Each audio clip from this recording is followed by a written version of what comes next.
Hello, hello, hello. Good evening, and welcome to another Saturday night Shadow Whispers in the Night. I thought I had myself on mute, but I didn't, which is my tradition now to keep myself on mute. Which I didn't mean to do it, but anyway, I didn't do it tonight. But welcome to another Saturday night Shadow Whispers in the Night on a Saturday night. Oh my goodness, it's one of those That's days. a bit of a tongue twister, actually. Oh, Yeah. look, there's Kelly. Yay. We got a little tongue tied there for a second. Like, oh my gosh. Nigel, how are you? Welcome, welcome, welcome. Nancy, Jenny and Lou, Nancy, Missy. Yeah. Doing okay, thank you. That's brilliant, Nigel. Thank you so much for being here tonight. Lawrence, we love you. Hello, Jenny and Lulu. And we have fabulous Pamela, who is getting the beginning of the show. Love here as well. Matt says hi. Hiya, Matt. How are you? We have a fantastic guest on tonight with us. But before that, Lulu, how was your day? How was your week? Yeah, it's good. I've just been so busy. I haven't. Very busy. Yeah. Don't mind It's me. good. Yeah. Don't mind me I'm if I'm just not sharing this out. What's that? Don't mind me if I'm sharing this out, because StreamYard has been one of those things where, you know, they don't kind of let you share it to things. But I'm going to share it to one page here now for a second, and then I'm going to come back in. That is it, done. And that is it. Let me just Louise, keep talking, because I'm talking. Ask me a question. I don't know. Ask me a question. How's your week? If you're asking me. Don't ask me. Don't ask me. It was a fantastic. It was a fantastic week. It was a fantastic week. I haven't stopped since I came home from the UK. I haven't stopped, but it's been good. It's been a good week. Oh, there's my daughter. Hello, Mama. Hello, Miss Jessica. Hey, my darling. There's Donna. Hi, Donna. How are you, my love? Hiya, Donna. Kelly's doggies are watching too. We love Kelly's dogs. Oh my God. They're the same color, the same markings, the same patches, but different breeds. So you have a Dachshund, and then you have a Rottweiler. So same markings, same colorings, but different sizes and different breeds. But they're fun to watch. I love watching them. Oh, it's like that movie Twins. Yeah, something like that. They didn't really look alike, but yeah. Something like that. Tell Matt we said hi, Kelly. Donna keeps freezing on me. Maybe come out and start again, Donna. We have a fantastic guest on with us tonight, and I had the pleasure of meeting with him 2 weeks ago, Barry John. I'm going to give you a little bit of a readout of Barry John here now. He is a multi-award-winning TV medium, paranormal investigator, presenter, broadcaster, speaker, and columnist. With over 35 years worth of experience in psychic mediumship and public corporate events here, Barry John events which incorporate national and international TV and radio. Barry John has been working closely with Mind, Body and Spirit, as well as being in events all over the world, all over the UK, as well as Parameets and Paravest. Watch out for more across the UK. So we are looking forward to hearing more about it. And he's a fantastic guy. He's fabulous. So please welcome on Barry John. Hello. Hi, guys. Good evening. Thank you so much. What a fabulous introduction. Who is he? Where is he? Do you know who he is? Who's coming on? It's you. Thank you so much for being here tonight with us. My pleasure. You know, it's lovely. It's honestly, you know, it's great to be able to support so many people and obviously spread the word. Yes, definitely. It's Donna saying she's joking, and Metallica top. Lawrence loves your Metallica top, Lily. Yeah. Want your cards?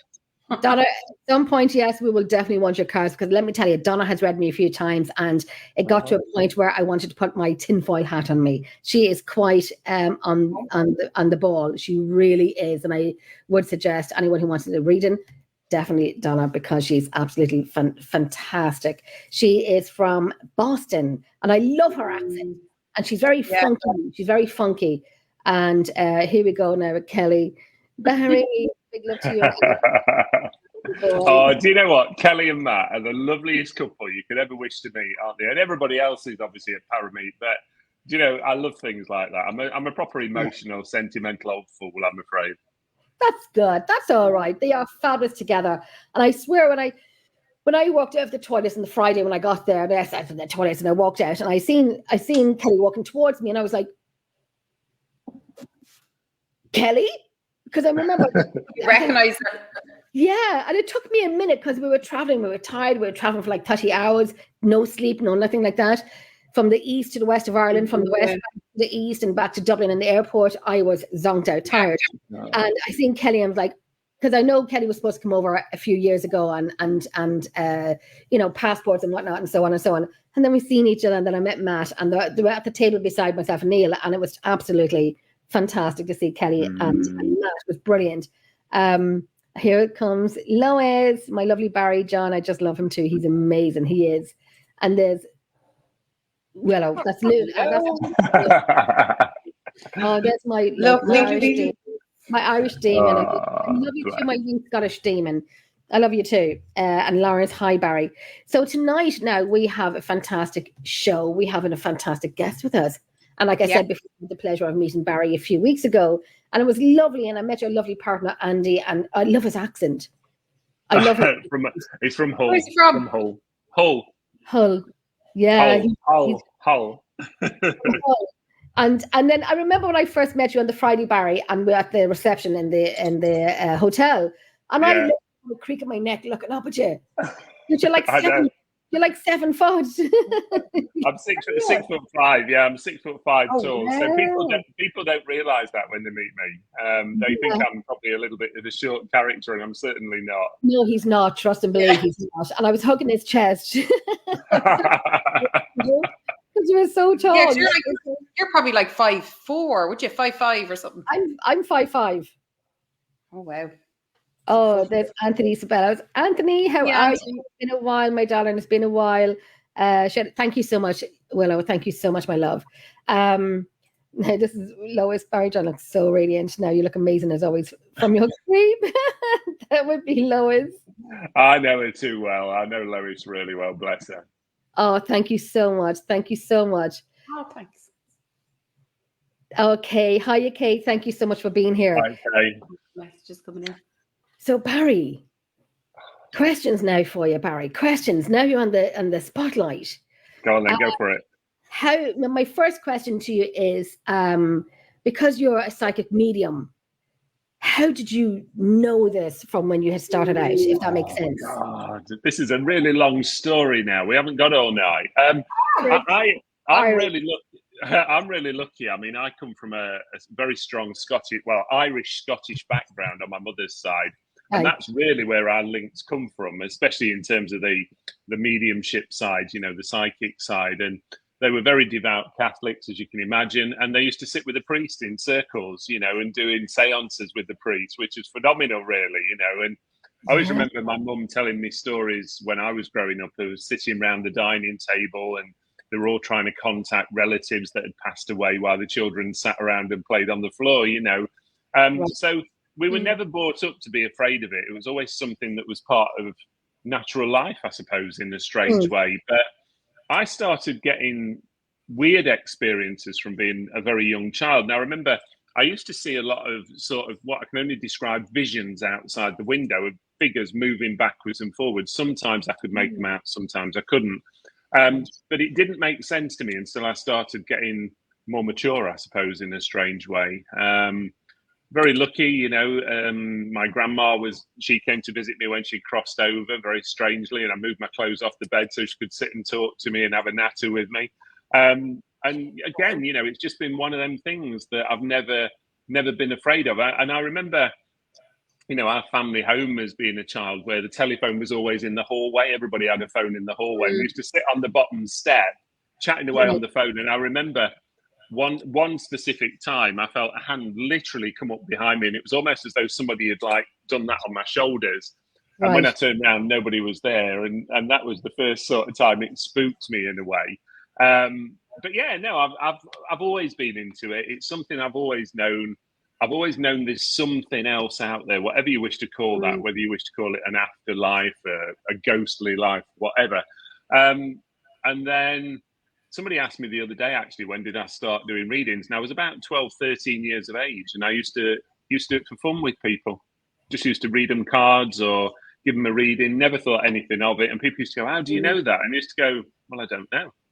Just don't know. So, you know, I think you go through circumstances in your life where you I call it, you get woken up. Something happens to you that gives you this big awakening, whether that be losing a family member, a pet, an animal, somebody who's close to your friends, etc.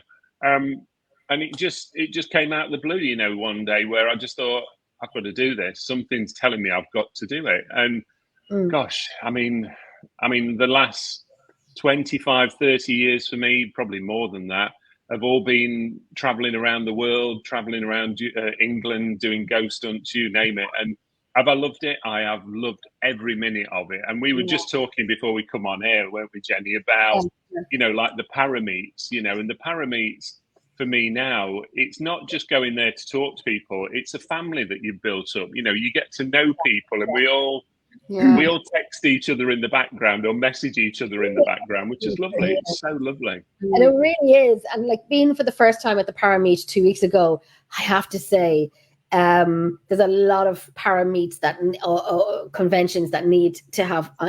You've raised the bar. You know, Neil Packer has raised the bar on that. He really has, because I know when I went over for my first time, and I knew people that I knew for a few years on my show, or just being paranormal friends and so on, and we talked and talk on video and so on, but I never got to meet them. But being over there and meeting yourself, Barry, and your fabulous partner Andy, and then Kim, and I don't want to leave a lot of people out, Jacqueline and Kathy and oh gosh, there's a few people now. There's just too many. There's too many to mention, isn't there? And it was just we came in on the Friday and we sat on Friday evening outside the table outside, beautiful weather, and it was just it was fantastic. And I've been to one or two parameets before, para conventions. They didn't leave the egos at the door. They didn't. Yeah. And you could feel that tension a wee bit. But at the parameet, I have to say, everyone should go to it. Anyone who's in a paranormal, if you're not even on a team, go to the Parameet Neil Packer, because it is fantastic. It's like everyone is on the same level. They really are. It is fantastic. So it was a brilliant weekend. It was a long weekend because we worked hard and we worked hard and we partied hard at the same time. I know there was some intelligent people that went to bed early and some that didn't. That didn't go to bed early. But it was brilliant. It was absolutely, I mean, it blew my socks off. It was fantastic. I met forever friends there. Echoes in the window saying, is someone drinking coffee? I can smell coffee. Me. Okay, so Barry's drinking coffee. Hi, Tracy. Thank you for being here. Coca-Cola. Caffeine. And Anthony is saying that would scare me. But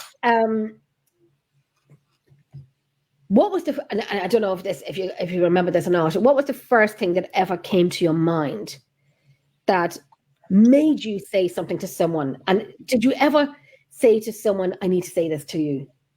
Oh God, yeah. I mean, especially when I was younger, because I'll be honest, you know, you don't know any sort of professionalism of what we do in a way. And I remember, especially my mum's friends, you know, mum and dad's friends, because I was only young, you know, they used to come round to the house and they used to go, who's so-and-so, or who's this, or who's this lady? Yeah. And, you know, people, and I still do it to this day, by the way, you know, but people were always very sort of like, you could see the look on the face thinking, oh my God, who's this? And it's no different to today. If people come to me for a reading, I mean, since COVID, we don't do many at my private home anymore, but we do occasionally.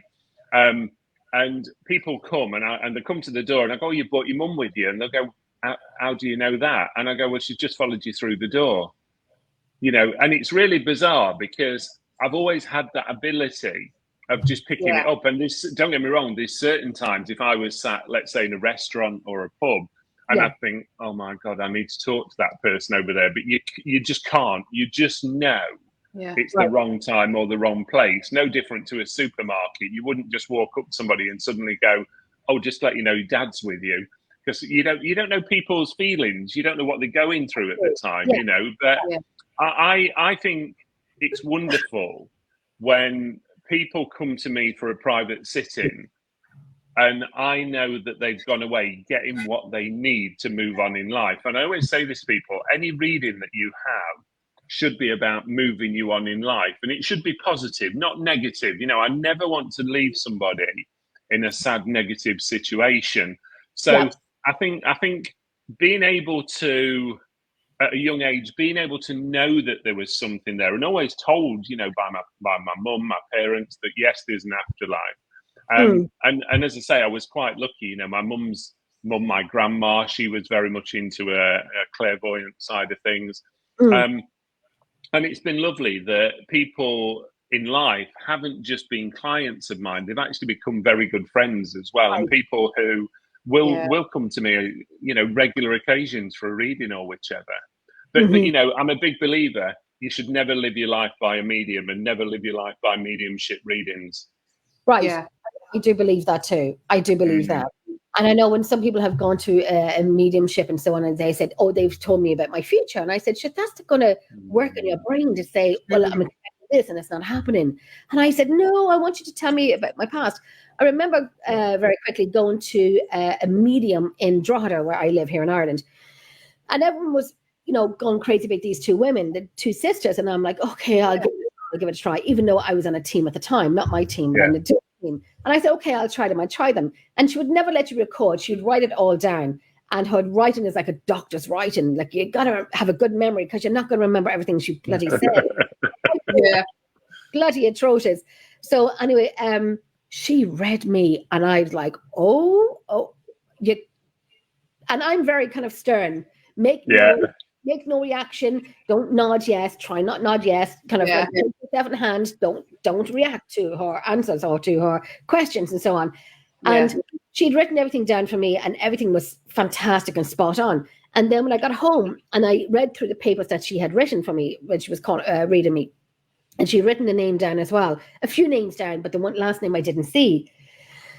And I was like, and normally I'd mute my microphone at this stage because I'd say what I'd normally say in my own house, but it was like a bleep, bleep, bleep. How to bleep you know that? So it took me 8 years to go and see her again. So when I went to see her again, I said, right, let's see who it is now. Because I ran my team then at the time. I was like, right, let's see what happens. My goodness, this woman, I wanted to dissect her brain. I wanted to dissect her so much that she was on point with everything. And she said things that, she said names, and she said names and things that I would never have said to her. It would never be on Facebook up. But she knew this stuff, and I'm like, I just love, and because I had my own team and so on, I get it, because we don't do what we do, Lulu, if we didn't believe. And it fascinated the crap out of me that she could know these things and know these people's names and know my past and so on and so on. And I knew if I had my digital recorder with me, she'd freaking know I had one with me. So I said, let's not take those chances, Jennifer. Let's not take those chances. But she was phenomenal. And see, I always tell people to record the readings with me. If you've got a phone nowadays, I mean, goodness me, I remember the old dictaphones, what I used to use years ago. I used to give them an old tape, and take the tape away. And I was, and I always say to them now, just record it on your phone. And, I have people who've been to me for years, and they've kept it every time they've been. And they go, when I want a bit of upliftment, I just listen back to what you told me. That's it. Yeah, that's it. And she wouldn't let me record this. And I don't know why, but she wouldn't allow me to record it. And her writing again was bloody atrocious. I still have the paperwork upstairs. It's kind of like scribble.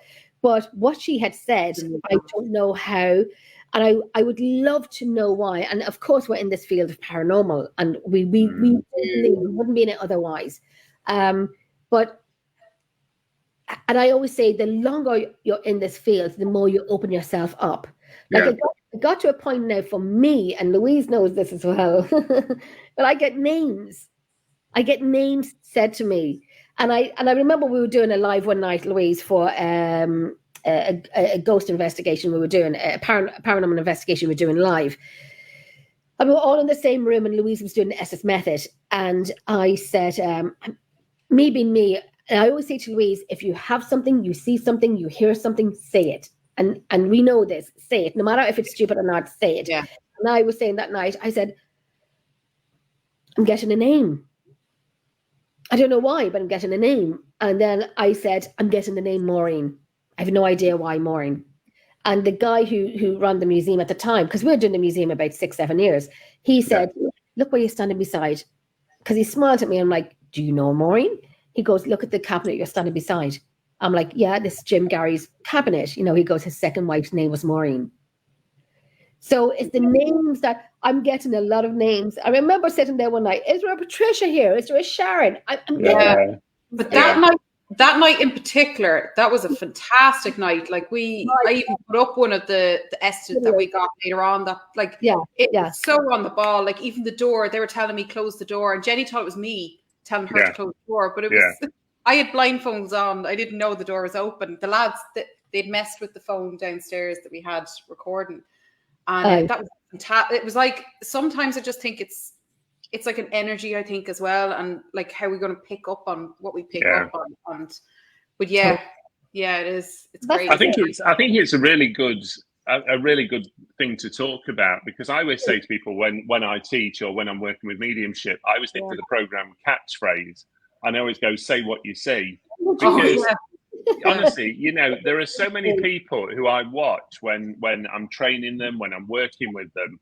And I just think, say what you're getting, because I know you're feeling something, but everybody's so fearful, and probably normally of people's reactions, you know, and I am as well, because, you know, the one thing I've always said this, I want people to get what they want from a reading, not what I necessarily want to give them. And I hope that makes sense, that, you know, I want somebody to go away going, that was my mum, that was my dad.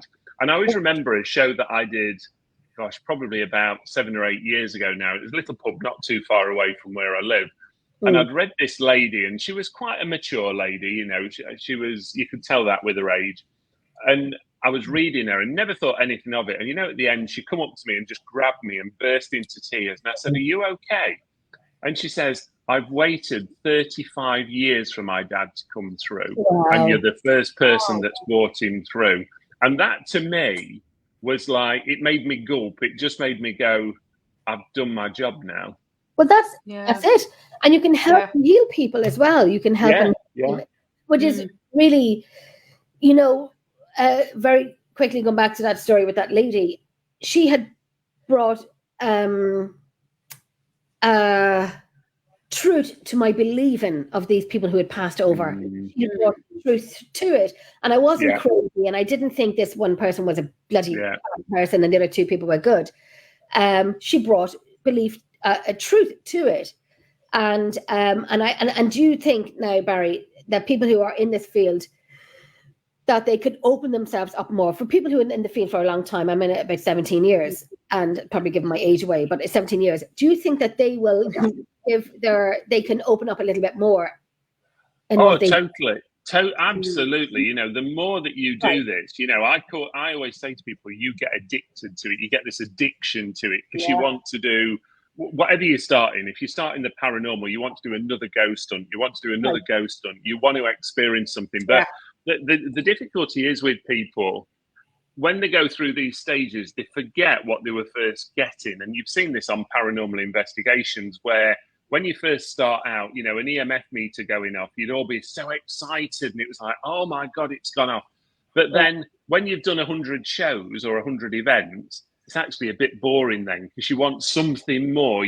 And mediumship's the same with people. You know, people to start out, you know, you want proof, but then suddenly you want more. And that's where, for me, I got very heavily into physical mediumship, which is getting sort of materialization, getting spirit to materialize in a room, getting direct voice to happen in a room, which is so much more, you know. But even for me, you know, on a ghost hunt, people will always go, what will make you believe? Well, that's a real hard question for me. I mean, I've lost count now, but the last count was something like 5,000 ghost hunts, what I've done.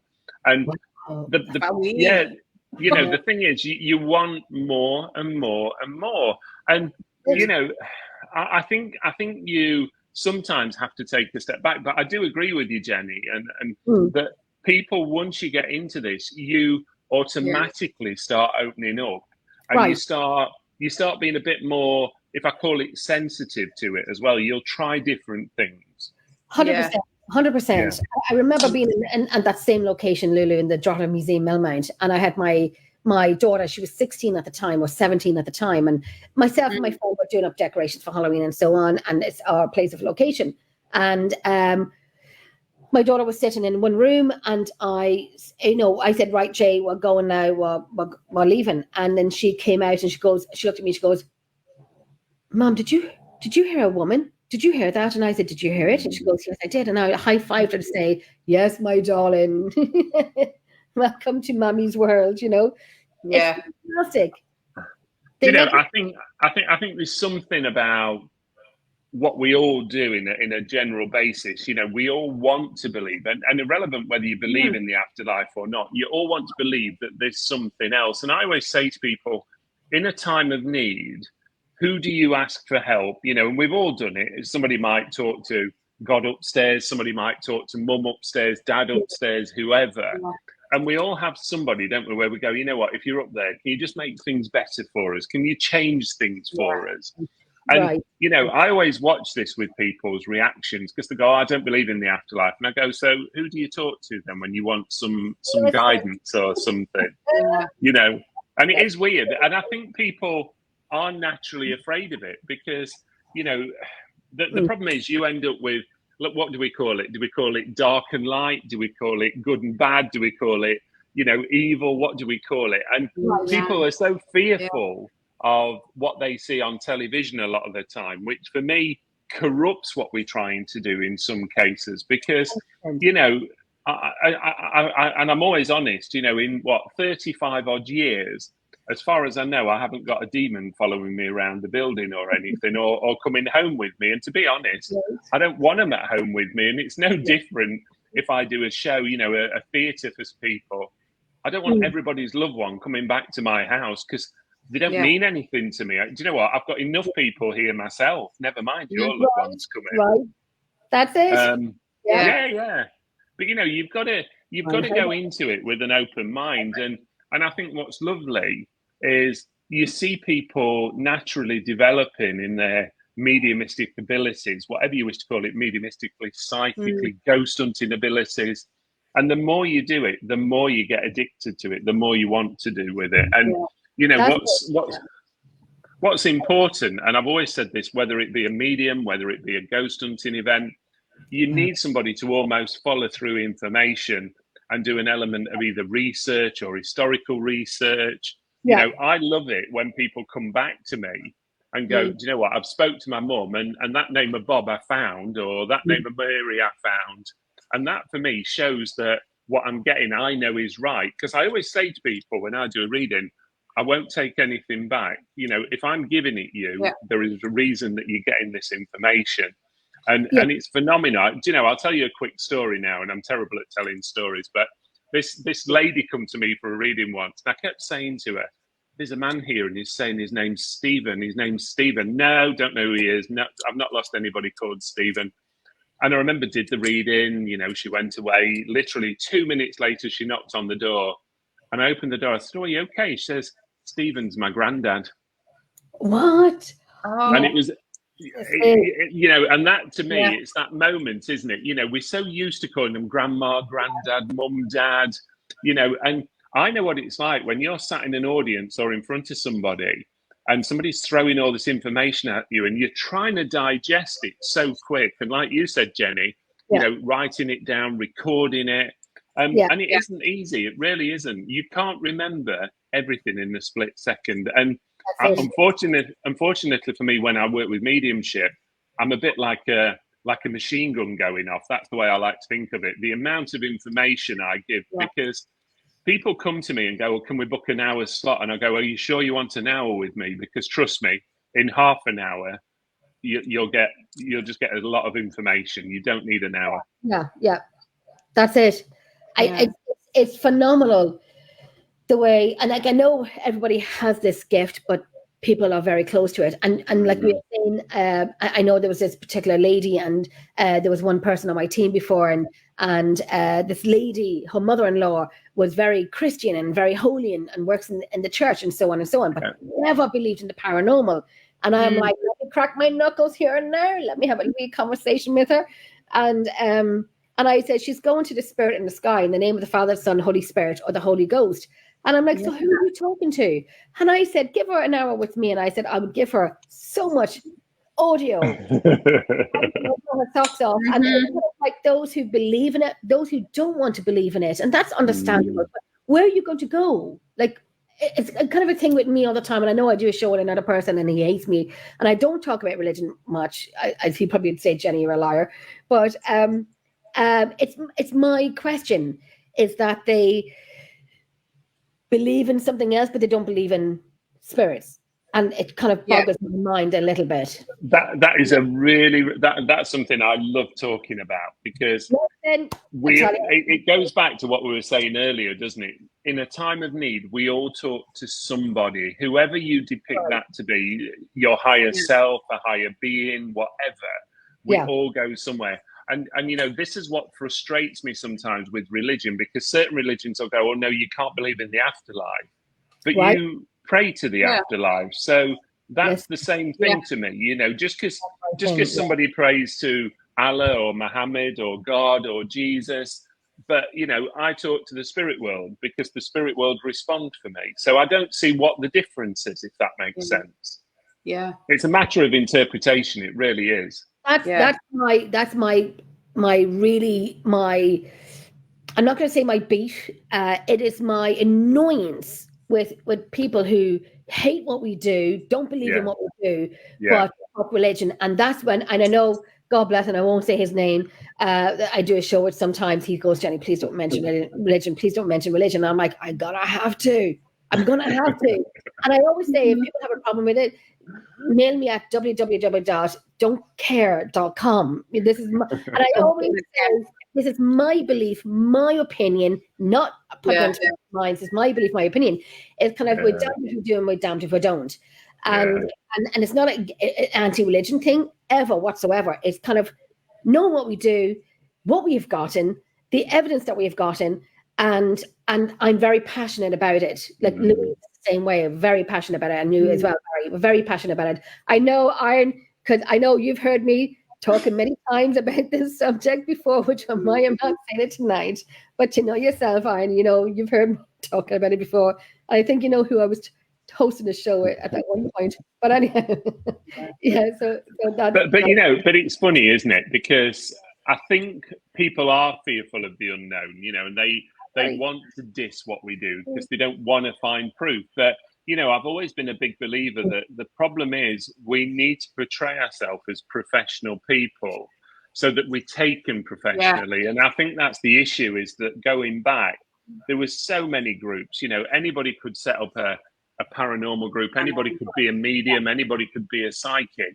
But it's funny, I was just talking to somebody about this tonight, and they were saying, the thing is, do you believe that everybody has a psychic ability? Yes, I do. But what I don't believe is that everybody has a mediumistic ability. I think that's something that is either triggered or woken up. I think there's certain people that probably will never understand it or never get that ability. Not to say they're not psychic, but I think it's that different levels, isn't it? And it's a bit like the paranormal, some people will go into a building, don't get anything. Some of us will go into a building and suddenly everything happens. And, I retired in 2018 from my own company. I used to work in legal, and I'd had enough of it, basically. I wanted to retire. I was still doing all the events. And I started then being a tour guide, a historical tour guide at venues very close to home. And I've had circumstances when I've been opening and closing old buildings on my own, where I've had my name called in the building. I've had my name called down corridors. I've been locked in rooms, and people always go, well, why did they do it to you? And I go, I don't know. But trust me, I've heard things. Right. That's another thing I was going to ask you about. When we have gone to fantastic locations, right? And locations that we've gotten the best of the best, because myself and Louise, when we work together and with Corey on our team as well, it took me many years to find the person like me as well. And Louise is that person.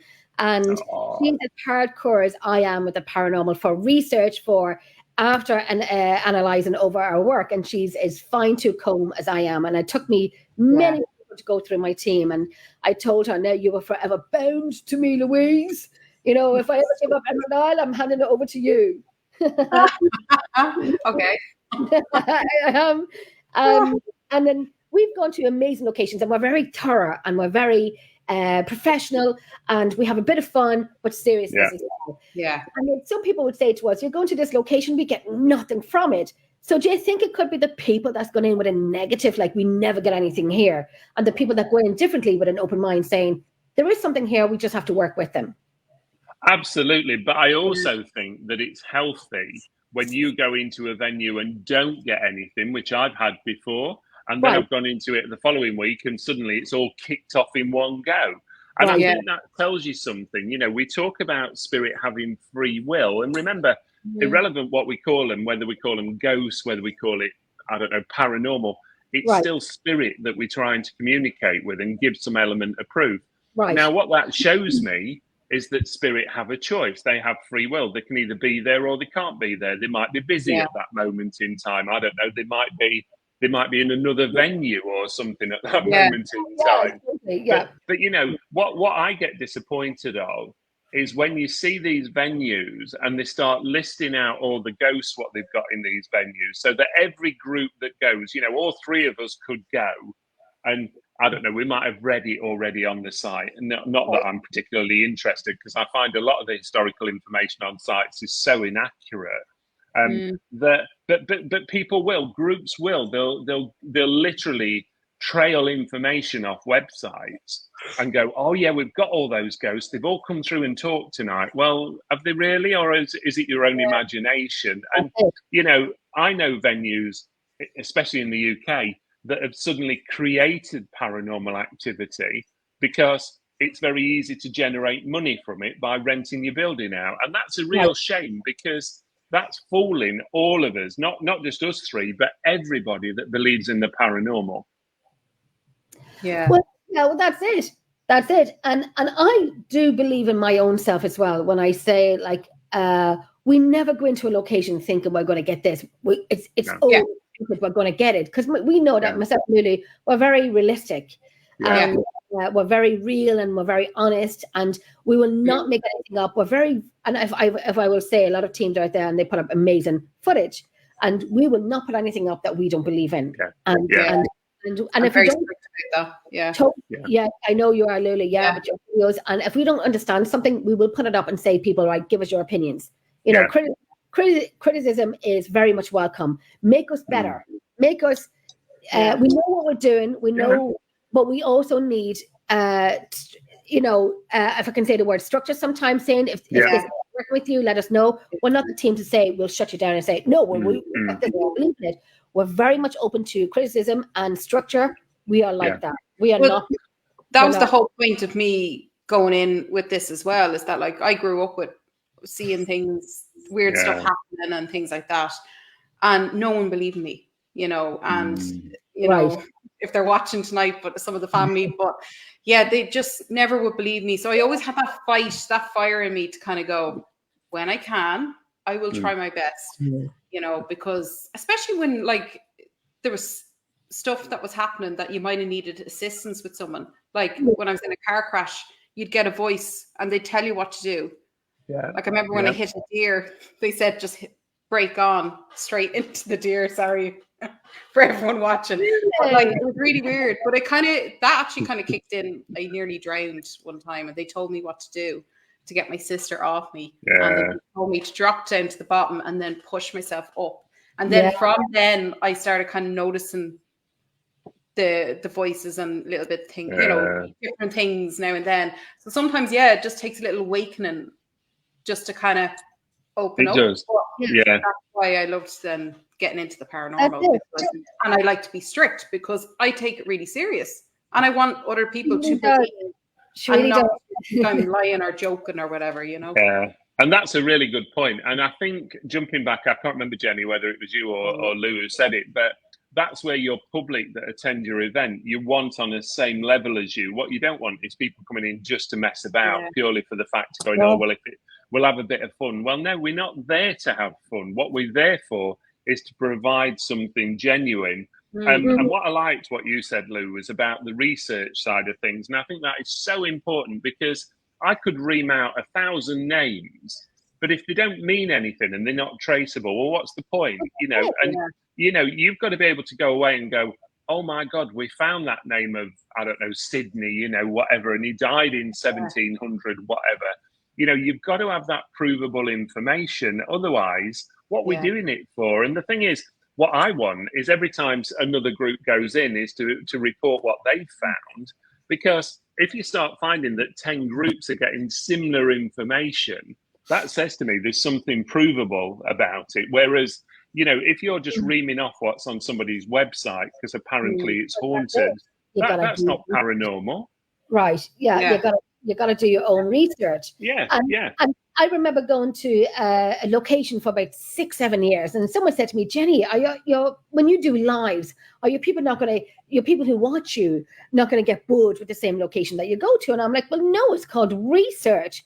And I always say, and I stick to what I say, not all history is written in books. No names, all names are written in books. Not all things that happen in history are written in books. And then myself and Louise and the team will get that. Now, we've been doing Millmount Museum for about 6-7 years. And we have gotten phenomenal things from that location. I mean, it would blow your socks off. And when I scream on the top of my roof, my neighbors probably think I'm crazy, which they probably do already, screaming like, you know, this is what we can't make it up. Like, like when someone was saying, hi Adam, how are you doing? Hi Vicky. When people say, you know, can spirits travel? And I remember being in Leap Castle, and well, that's it, Iron Fire, learning about more and more about one place. Well, that's it. That's research in that location. And I remember I was in Leap Castle one time. Well, I've been there for 5 years, but there's one time I went to Leap Castle, and one of the guys said to me, Jen, why don't you call out for your friend? And I'm like, no, I've never called out for my friend who had passed away 8 years ago. I'd never call out for her in a location, ever, would I? And then he goes, call out for her because her anniversary was coming up. And I'm like, no, I'm in Leap Castle. I'm about 2.5 hours from Leap Castle. I'm like, she wouldn't be here. You know, why would she be here? So something in me said, call out. And I'm like, okay, right, fine. And we had the spirit box on and the recorder's going on. And I said, right, Niamh, if you're here with me, and there's about 10 around the table. I said, Niamh, if you're here with me, who do I take with me when I go visit you? And I never told anybody ever when I go to visit Niamh, her grave, I'd never say who I take with me. I just take 2 things with me. Yeah. We heard nothing in the spirit box at all, nothing. So we shut it down and so on. But I did tell the group afterwards, I told them who I take with me. And I said, that's who I take with me. And I still have everything on recording. So when I was at home back here in Drogheda and I was doing audio work and I was up in my bedroom, my computer was there at the time. And I was bending down, picking up my pen off the floor, you know, pen and paper, Jenny. And that question was coming up saying, Niamh, when I go visit you, who do I take with me? On the spirit box or on the recorder, one or the other. But the name came out and it was a female saying, dogs. It was real Irish, dogs, you know? And I'm like, I looked at my computer and I was like, what? And I'm like, I used to take Zach and Riley, my 2 big dogs, with me. Every time I'd take my big boys for a walk, you know, I'd always go over to Niamh. And I'm like, no, you did not. No, you did not. This is not Niamh. And I swear to you, on that night, I said, you know, when we do investigations and you want to hear people's voices and so on and so on, when it's someone that you know, it's a game changer. And I just thought, I'm hanging up my recorders. I'm ending my investigations. But obviously I still went with it. But I heard Niamh saying dogs. Phenomenal, isn't that?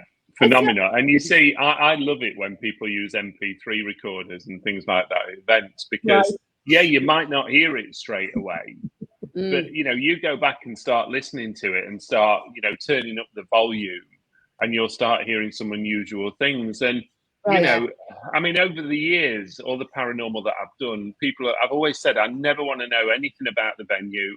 I'm not interested in it. I want to pick up what I pick up. And if that's information that's there that, you know, you already know, brilliant. That shows that I'm picking something up. But I remember when I've done filming on TV shows and people have said, well, did you know where you were going? And I'll go, well, no, a lot of the time, no, because all I got told was to turn up at a hotel and I would be collected from a hotel. Well, you know, I'm not being funny. That hotel could be 20, 30, 40 miles away from where the venue was. So even if I thought, well, actually, I'm going to do a bit of a sweep of the area, ridiculous. You could never do it. It's impossible. And you know, because of how I work and how I want to work, I don't want to know information. I don't want to know what other groups have picked up. I'm not interested, you know. And I've had it before where groups have booked me and I've turned up as the guest, and they'll go, "Oh God, wait until you go in this room. There's a lady in there, or there's a boy in this room." I'm not interested. It doesn't work like that for me. Absolutely. Yeah, absolutely. Yeah. And this is why I get frustrated with venues when they put all the ghosts on a website, because that you know, it defeats the object, doesn't it? Because and pardon how I say this, you know, we all want to go in there naked, if you know what I mean, to see what we get. And I don't mean naked as in dress, but you know, you want to go in there to go, I'm here. What are we getting? God help them if they saw me naked, honestly, I tell you. But you know, but I think there's, you know, I mean, again, I've always worked with humour when I've done ghost hunts, because I think it picks the energy up a lot. You know, there's nothing worse than being a flat room. And I'm the same when I do like an evening of mediumship, a theatre or a demonstration. I've got to have laughter, because if not, I just go flat. I go so flat, and my energy just drops instantly. So I think it's always good to have a bit of fun. I think it's always good to have I always call it a victim on the front row, somebody who you can pick on a little bit, because they do make the night for people. They really do. And also, you know, the way that I say it to people, if I'm doing a demonstration, your people upstairs want to come through and make you happy. They don't want to come through if your face is hanging on the floor and you're being miserable as sin. We have so much fun when we do investigations. We take it seriously, but we do have a bit of banter. You know, we work hard and we play hard. And it's a long night sometimes, and, you know, it can be a bit dreary. So, you know, you want to get the most out of it. That's it. We do something like, is it the ICT, which is the communications, telecommunications. And we do that. And and there was one time in the museum and I said, hey, I have an idea. Let's do this. Let's have one phone work off the other phone. And someone said, Jenny, that's a great idea. Until I looked it up, and it was probably done about like 30, 40, 50, 60 years ago. And I remember being on a show in right? And people mailing me saying, Jenny, how do you do that? How do you do that? I'm like, well, you do this and you do that. Which I didn't know, but it came into me, hey, let's do this. And I will say it is probably the best. I love doing that. Louise loves doing the Estes method. I love doing the phone, the ICT. And what we put something up on our Emerald page the other night, and it's phenomenal. It's stupid phenomenal. It's freaking crazy, and it's my favorite thing to do. You know, the way like there with the acid, like I used to kind of question it sometimes. You know, like you know, am I getting what I'm getting? You know, but then looking through, we had done when we were in Hellfire Club, and I could hear a lady speak and say, I'm scared. And you hear me literally a split second after going, I'm scared. And that just, for me, confirms that what I must be hearing is voices. It I needed something like that just to kind of confirm a bit more, because when you're listening, you don't hear anyone, you know, you're just in a zone, but you don't know. First of all, I never think it's even making any sense in the first place. You know, that way, because you're just like car, horse, road. Yeah, but you know, that's no different to when I do a mediumship reading for people. And I always say to people, look, I just close my eyes and I go for it, simple as. And, you know, I always say to them, this means nothing to me, and it's not meant to mean nothing to me. But hopefully it means something to you. Exactly the same where, you know, you know, I mean, you know, you'd be amazed, Lou, at how many people come back to me afterwards and go, you know, when you said this, and I'll go, no, I don't. No, I don't remember it. Or they'll message me 2 days later and go, you know, when you said this, what did you mean? And I go, I have no idea. I have no idea, because it's not with me anymore. And they seem to think that it's almost you that's saying it, if that makes sense. And you're not. You're just channeling a message through. And people have to remember that, you know. And I mean, gone are the old-fashioned days, you know, where people used to go and see a medium. And I remember this, where they go, don't smile, don't sit, don't say anything, don't nod, don't say yes or no. And I always say to people, the problem is, for me, if you're going to work like that with me, you've already been negative. You've already blocked the link for me. That was me before. Yeah. Yeah, you've got to, how do I put this? If you're going for a reading, you've got to work with the medium, if that makes sense. And that doesn't mean giving them information. But, if you understand what they're saying, just go, yes, I understand. Or, no, I don't understand. Totally. Yeah. And I think that's probably like, now, as I understand now, is to help the person that you're speaking with, the spirit, to say, let's move on to the next thing that they will understand. Because if they don't understand the first thing, they say, well, I do understand, but I'm not going to say if I understand it or not, or something like that. It's like, I suppose you could say it's like just having, sorry, Jenny. I was just saying, like, it's like having a conversation the way we are now here. You kind of be comfortable and just feel like you can go with the flow. Well, if we're all like just sitting around poker face, I think the other thing is, the other thing what people are so scared of is they're scared of you releasing all their secrets, if I can word it as that, where suddenly you're going to start going, and I have done this, by the way, in demonstrations when I've done public demos where I've told people about having affairs and things, and you see the look on their face as if to say, oh my God, well, how do you know that? And I think, well, I don't know that, but somebody upstairs clearly knows what you're doing. And I find it quite funny in a way, and I do make jokes of things like that, but people are so fearful of you finding out what they're up to, I suppose, if I can say that. And to be honest, I'm really not bothered. It's just you passing us on. Well, that's what Donna's saying. Don't feed the person information.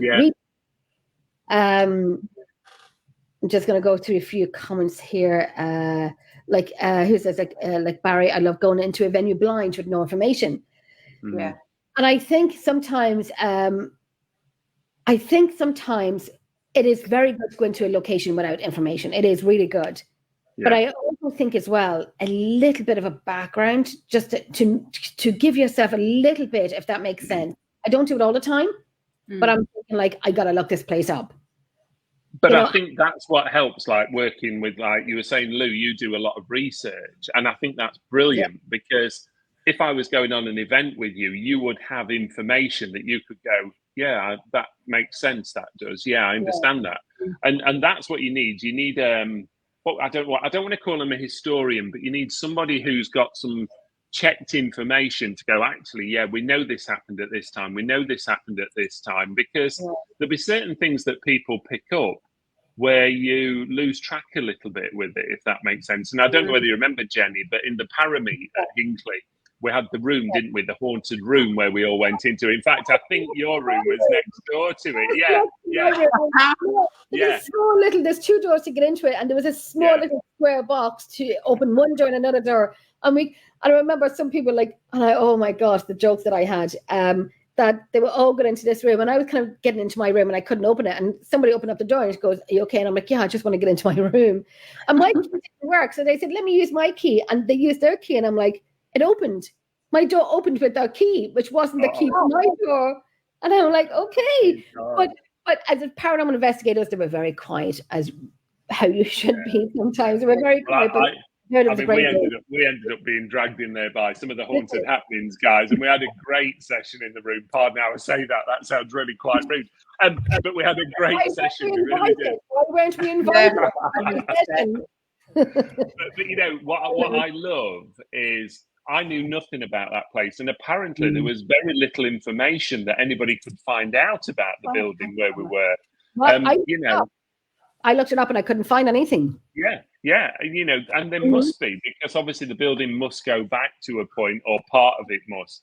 And you see, that's another thing. There's certain venues that I've done in the UK over years, and especially one of them that I know very well that I do love, Woodchester Mansion.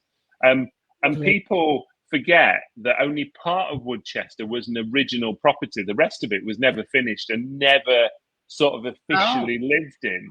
And people's imaginations sometimes on ghost hunts take over, and they start creating what they think should be there, not what actually is there in a lot of cases. But I've had some wonderful activity at places like Woodchester. And Jenny, you mentioned that tonight, is it Neil's at the National Justice Museum in Nottingham?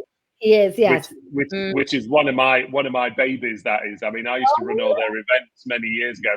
And I'm going to tell you a story now to make you laugh. That when I used to run the events, I used to have to lock up the building. Now, I don't know if you know, but it's a huge, huge building. I mean, it literally goes down probably 3 or 4 floors. Yeah. And you used to have to lock up at the bottom and then come up to the courtroom where then you start moving up out the building. And all the team used to laugh the socks off at me because I used to go down and lock up and I used to run from the bottom up screaming so that nothing could get me and I couldn't hear anything behind me. Did you really? Oh, I do that every night to bed. I've got 4 dogs following me up to bed, and they're all small dogs. And I swear to God, I think they're all broken. You know when they say dogs can sense spirits and cats can't? I think my pets are broken. I think they're all broken because I know there's something in my house, but I think my animals are bloody broken. They're all broken. I love pets. I love pets when we're doing spiritual work. I mean, if I'm doing readings at home, I've only got 1 dog now, but he'll always come and sit on my knee in the reading room. And if I don't let him in, he'll sit I have a baby gate going through from the kitchen into the hallway, and he'll sit there crying until I let him in. And he'll just come in and get on my knee. And even if I go in there to sit or meditate, he's got to be sat on my knee or sat next to me. It's very strange how they work. What breed is he? What breed? I've only got 1 now. I've got a little Lhasa Apso now. So he's like a little toy dog. His name's Nicholas. He was born in December. Yeah, he was born in December. I'm a dog groomer. I make your dirty looking pets look fabulous. And I bone them. Can do mine. Listen, I'm going to bring the clippers up to your dogs, Louise, because Louise's husband, Niall, he clips them and it takes him about 2 hours to do 1 dog. And I said, I'll have that done like sheep shearing. I'll have it clipped down in like 20 minutes, you know. And they're beautiful dogs. They love you when you have food. They love you without food, but they love you even more when you have food. All dogs love food. All dogs love food. Yeah, they love food. But we are. Funnily enough, I was talking about this today with some visitors at Newstead Abbey where I work, and we were saying that we are so lucky between like Ireland and England and Scotland to have some terrific historical buildings and information. You know, we're not just talking a couple of 100 years. We're talking thousands of years with what we've got, you know, and people forget this, you know, and I have it where Americans come on a tour with me around Newstead and I get them to touch a wall and they go, why are you doing that? And I go, that wall's nearly 1,000 years old. Right. Completely. Yeah. Right. Absolutely. Yeah. Ironfire, I'm going to text you later about how to grow your Great Pyrenees. That's a big dog. You're a big dog. That's a big dog with a big coat. I used to have a Leonberger. Shut up! Did you? Oh. Listen, I was going through a town in Balbriggan, and I said to a friend of mine, I said, "Stop the car! And they go, "Why?" And I'm like, "I need to get out." So I walked down to these strangers and I said, "I've got to see your dogs. I've got to see your dogs." So that's what I do. And there were 2 Leonbergers, and I've got pictures of them. I'm on my hunkers, you know, I'm down on my knees or something like that, and the 2 dogs are licking me in the face at the same time. They look like lions. Yeah. They're German, aren't they? They're a German breed, and they're just beautiful, huge dogs. But the Pyrenees, yes, I will text you how to groom a Pyrenees. You know, it's a big dog. Really lovely. We used to breed. My family used to breed Great Danes. Oh, lovely. Yeah. Love Great Danes. I love them. And quick question thrown in here now before I put other questions up. Do you believe in taking animals on investigations with you? I've never really done it. I mean, I wouldn't have any problems of not doing it, if you know what I mean, because I think, as we said earlier, animals are very susceptible. And the amount of people who contact me saying, "Oh, my dog's looking into the corner of a room," or I don't know, my partner's just passed and they're following something around the house. And I do think this, you know, I think the problem is us as individuals, as humans, we are almost groomed in life to not believe this. You know, we're forced to go, "Oh, there's not an afterlife. You can't believe in this. You can't believe in that." Whereas animals, children exactly the same, very susceptible to spiritual activity.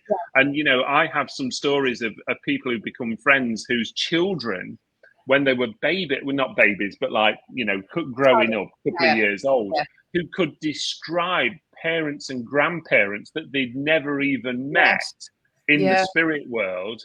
And people used to come to me and go, "Oh my God, what do I do?" And I said, you encourage them to do it. That's what you do, because these are the people that are going to take over from us somewhere down the line. And I do think that spiritual awakening is happening. Yeah. I totally agree with that. I remember saying this before. I think it was only last week with Paul Goddard. We were talking about animals and so on. And I did say that I had a collie and he lived with my friend and so on and so on. There was this particular young boy. He could have been about 6, 7 or 8 years of age. I can't remember. But I'd been in the house all the time. And I remember him leaving the house one day because we used to listen to him talking about Granddad, who he's never met, what his favorite sausages were, what his favorite food was, and so on. And the family was like, what, how, and why? But the thing was, when he was leaving one day and he said, bye, Jenny, see you in heaven. Oh, do you know, I could tell you so many stories where I've sat with people, not my loved ones, well, my own loved ones, but people's loved ones who's asked me to sit there when they've been at the point of passing over. And the look and relief on people's faces when they cross over and they're out of pain. And, you know, this is a thing that I'm really quite precious about. When people come and see you and you're bringing them through, you know, you're bringing the loved ones through and you're describing the symptoms, the first thing I will always say is, please, please, please remember that when you cross, you don't suffer anymore. You know, you haven't got a physical body anymore. So you don't have aches and pains. You don't have illnesses anymore. And I get a little bit upset with mediums when they say to people, oh, if you commit suicide, you don't come back through, you go to a different place. Well, that's never been proven, you know, and if it is, why is it that I managed to bring people back through suicide situations or traumatic situations? Right, that's very true. I believe that. Yeah, that's very true. Yeah, you know, we all go to the same place. You know, no matter what happens, we go to the same place. And, you know, you've always got somebody there to meet and greet you, whoever that be, whether it be your mum, dad, your husband, a child, an animal. Animals still come back. I want to go to animal heaven. I really do. I want to go to animal heaven. And you know, the thing is, and it's a real thing to even talk about. Like 2 months ago, my mum had passed away. And we were in the hospital with her, and well, she was during her passing and so on. And she kept putting her arm out into the air. And me and my sister, who does paranormal, she'd look at me and I'd look at her, and I'm like, she's reaching. Let me tell you, I have never experienced anything like it before. I've read about it. It was phenomenal, and it was sad at the same time, and I'm still grieving very badly over it. And it was like she was talking to her dad, and she called me dad. She's thinking I was dad. And I said to my mum, I said, Mum, who do you see? And my sister said, Jenny, stop it. I said, Mommy, who do you see? Who do you see? And it was surreal. It was mind-blowing because of the field that I'm in. Yeah. And I believe in what I do. To see someone that you love so much and your family member, like your mum especially, and to see them going through it, and it was a bloody tough time. It was 2 months of, Louise knows this, it was a bloody shitty thing to go through. It was hard, and I'm sorry for saying shitty, but I did, and it was crap. To see her going through this, it was, oh my goodness, it changed me as a person. I think it changed me as in what I do and how I do it. And we've always worked with respect. And I think it's like the strange things that happened in my house since then. My sister passed away in November. My mum passed away in May. And it's just bloody crazy, and has changed me a little bit, that I used to be a little bit louder, now a little bit quiet. I am a little bit quiet sometimes, but I am. It just changes people. But to see my mum reaching out and saying, oh, come on, because she came from a family of 13. And she was the last one to leave the family of 13. Yeah. You know? It's difficult, isn't it? I mean, I can tell you a personal circumstance with me. I mean, very similar to you. I mean, I looked after my mum for many, many months before she passed away. And I always remember one day I was sat at the side of the bed and I was talking to the spirit world, as you do. And my grandma was there, my mum's mum, who I didn't get on with my mum's mum at all. She was a very hard lady, I've got to say that. And I always remember, you know, she kept coming through and she kept saying 11-11, 11-11. And I kept thinking, what are you on about, 11-11? It doesn't mean anything to me. And I remember it was in April. I'd been with my mum at the hospital for over 24 hours. And I'd said to mum in the morning, it was about 7 o'clock. I said, I'm going home to have a shower, mum. I said, I just need to have a shower and I will come back. Lo and behold, got home, had my shower. Within a matter of hours, I got a phone call from the hospital saying, come up quickly. And when I got up there, I was just walking down the ward, and the nurse was running towards me and said, I'm really sorry, told you the bad news. Wow. And I just looked at my watch, and it was 11 o'clock on the 11th of April. Wow. That was my 11/11. I get it all the time. 11/11. 11/11.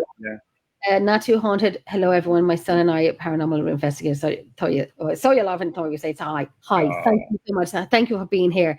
We have, and that's that thing. I always see 11/11.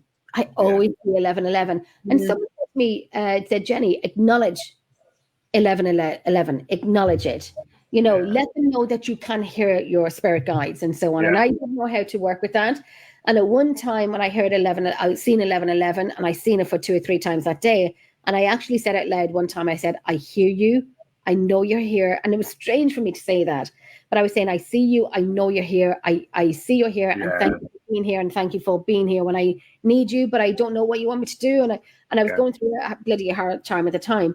But I said, I need to I acknowledge you. And I've been told to acknowledge you. So thank you. And I didn't see it for a long time after that.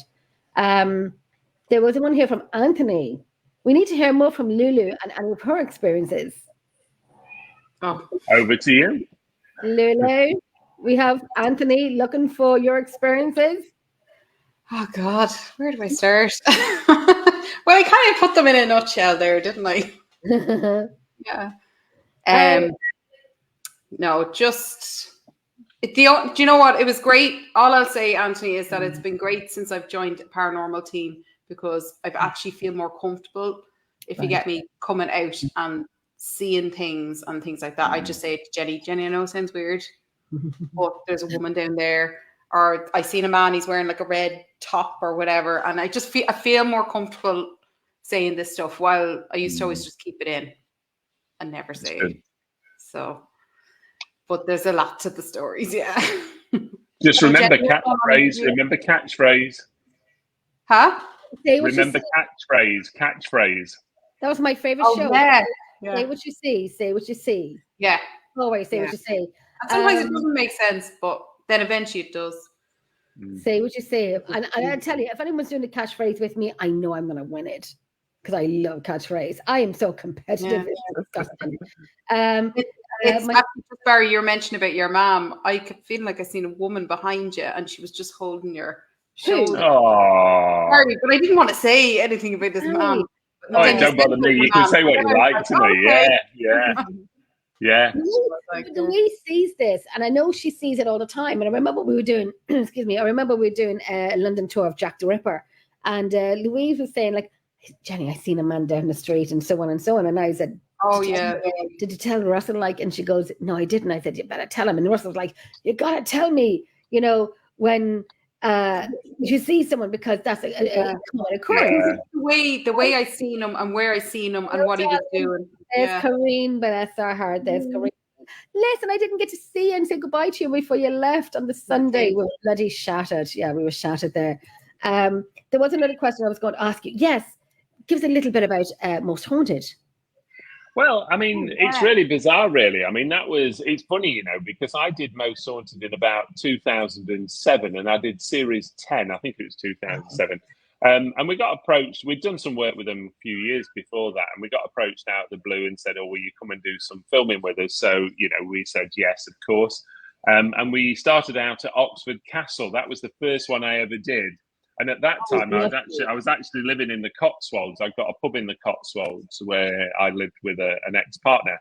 And I remember we got into Oxford. We were staying in Oxford Prison, the old Oxford Prison, which had all been turned into a lovely hotel. And we did Oxford Castle, and that was the first one I did. And I've got to say, I've had some terrific fun. I really did with them. We only did 4 shows with them off the top of my head. But, it wasn't us, it was great fun, but I enjoyed the public involvement. That's what I enjoyed from it. And, I like to see people getting something from shows or from events.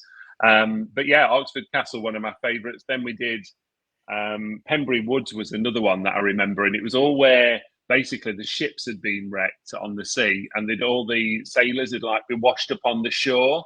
And then obviously the locals would be all sat waiting in the bushes to, pardon how I say this, recover any items of value from them when they were washed up off the shore, which was pretty spectacular. But, you know, I mean, the thing was for me, at that point, I was already doing a lot of other TV work. So, you know, I was known for doing programs like ITV's This Morning, and gosh, there were so many of them, I can't remember now. But it was nice because it introduces you to different groups, and people see you very differently then as well. And, you know, I've never wanted to be, you know, the expert of all, because I'm not the expert of all. What I want to do is work with people to make them the experts, if that makes sense, or to help them look at things in a different way.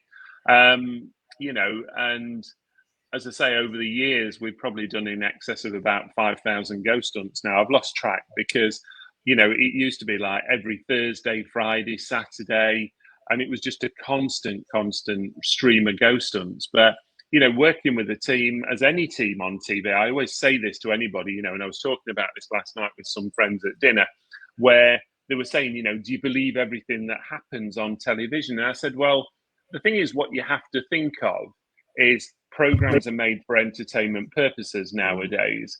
And if you were watching a program where nothing happened, would you watch it again the following week? You'd probably go, well, no, it weren't very good last week, so what's the point in watching it? So, you know, you've got to remember, you know, people want things to happen. But also what I'm going to add in is people think that everything happens in an hour. It does not. I mean, some of the shows what I've filmed have been done over 48 hours, 36 hours to get 45.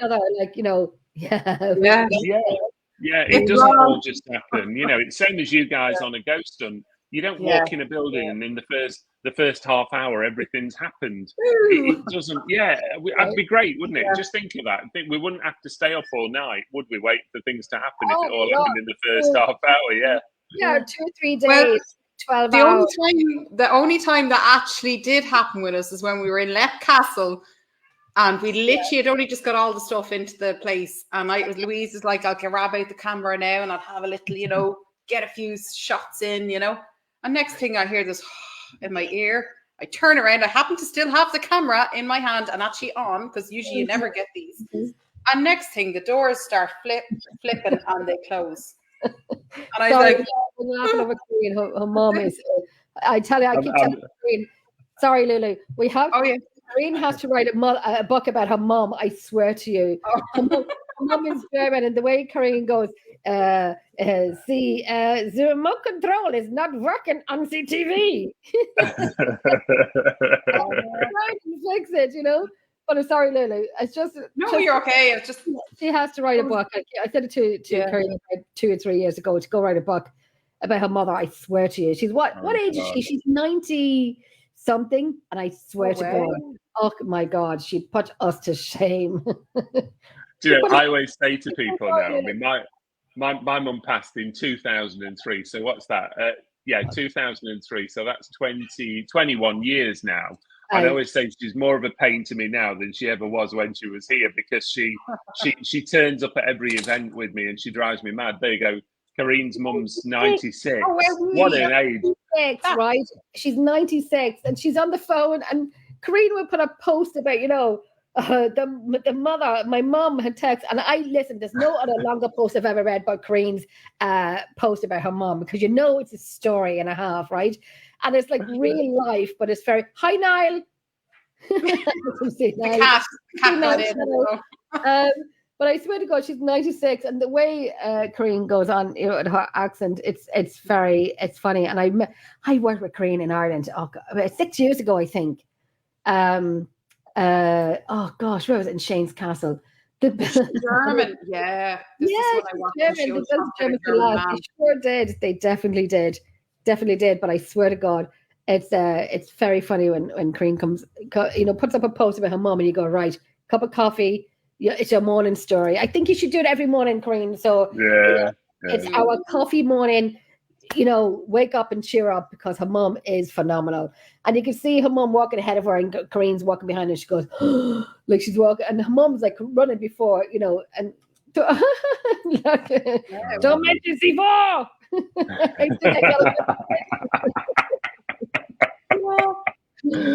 I used to do events out in Germany. You know, I used to get flown out by the army out there. And they used to ask me to go and do demonstrations for them at some of their camps. And I always remember one of the camps they took us to was where they dug a big pit and put all the tanks in this big pit and then covered them all over. Wow. And it was a phenomenal building. It was a school, I think, from memory, or it was turned into a school later. And we actually did a ghost hunt there, and it was amazing. It really was, because some of the activity was just bizarre. Can I ask you, Barry, do you find, is there barriers with language when it comes to spirits? Just out of curiosity.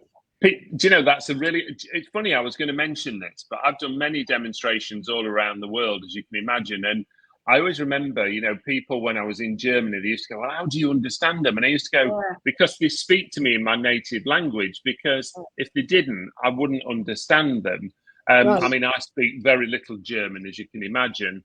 But, you know, when I was there, the one thing I used to find quite difficult was you had to have a translator. So trying to give a message in mediumship, it was very slow, because you had to say like a sentence, let them translate, say a sentence, let them translate. And I found it almost stunned my mediumship, if I can say that, because I like to just keep going and keep talking. Right. Yeah. So that's the one thing I found. But language has never been a problem. And I've always been a believer that we were talking about and traveling, weren't we, for instance, where spirit will travel across water. You know, they will go to different continents.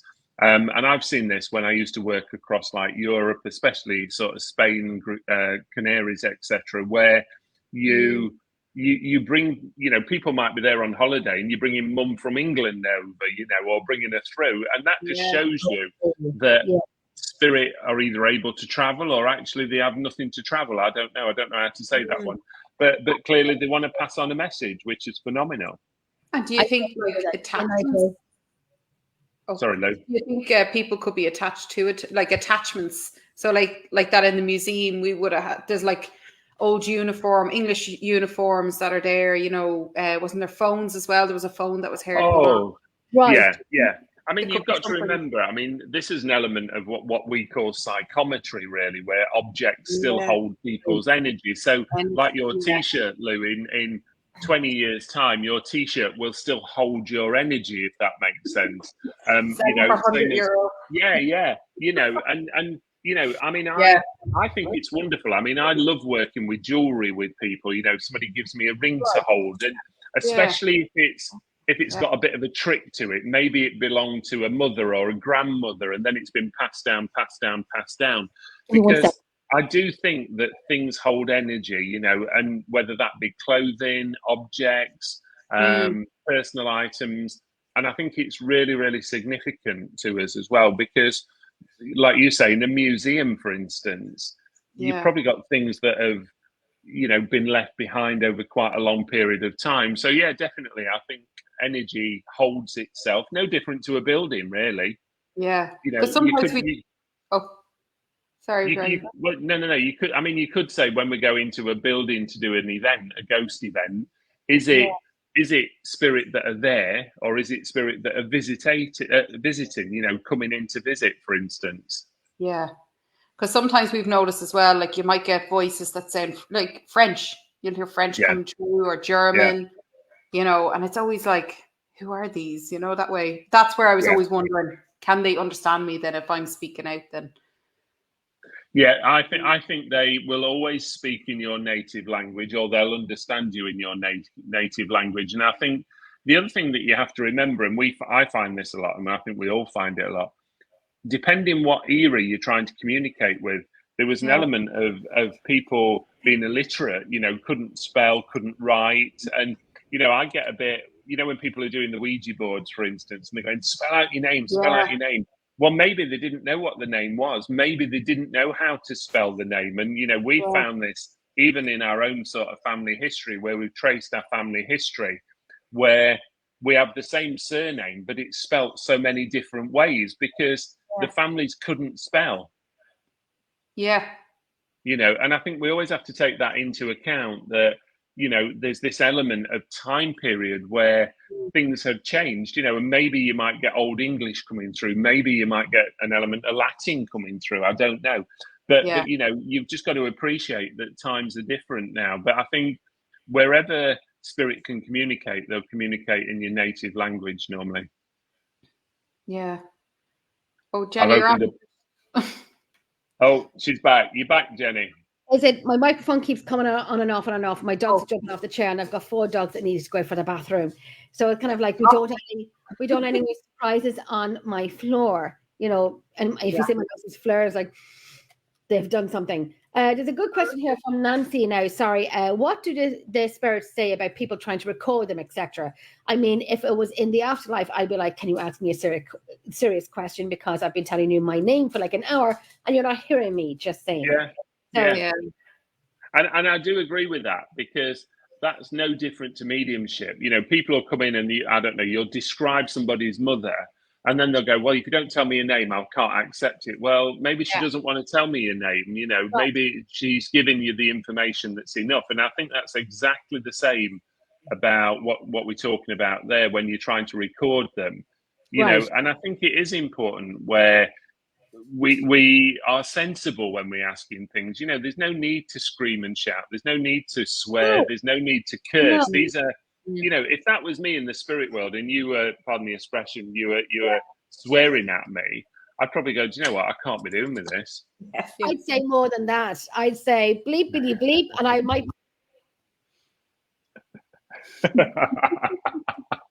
Like, sorry, I can't hear you. And then I muted myself. I know when to mute myself. No, I know. I'm saying they'd be like, sorry. Yeah. And look at me. Listen to me. I'm doing like myself and Barry always write down. We have pen and paper. When something comes to your mind, you write it down. I'm writing it down. I tell you. I have mine as well. I do. Look at us, like with our pen and paper, because I write everything down. Another thing, like Karine, do we bring spirits? Is it an interesting debate? Indeed. Do we take the spirits along to different locations with us? I think certainly in terms of loved ones, absolutely. I think a lot of the time when we visit a location, they're already there, because unless it was a location what they knew of as well as. Why would they not be there, if that makes sense? But I think certainly our own loved ones, yes, travel with us. Probably when we go to a location, yes, we're picking up the energy of the spirit that have been there or are there. Right. Maybe sometimes they travel back with you. I don't know, but you've got to know when to cut the cord, when to go. Do you know what? Go back to where you belong. That's the thing. In my home, I've been to locations before. I remember going to a location down in the south of Ireland. Duckett's Grove is called, and it's my first night ever there, and I had listened back to the audio as I normally do, and I can hear Jenny, and I'm like, I've never been here before. Who's with me? But another thing is, I was on a show in America, I'd say a few years ago. A group that I know, and I do podcasts with them sometimes, and so on and so on. But I remember there was 5 people on the panel. And we were talking away. We were talking about, we talk paranormal, but it's not all paranormal talk. It's different conversations sometimes, and it's very late in the morning for me. So we're talking away, and then all of a sudden, I'm like laughing over something that was being said, and I stopped laughing, and you can see me smiling, and all of a sudden I can hear Jenny. So you can see me going,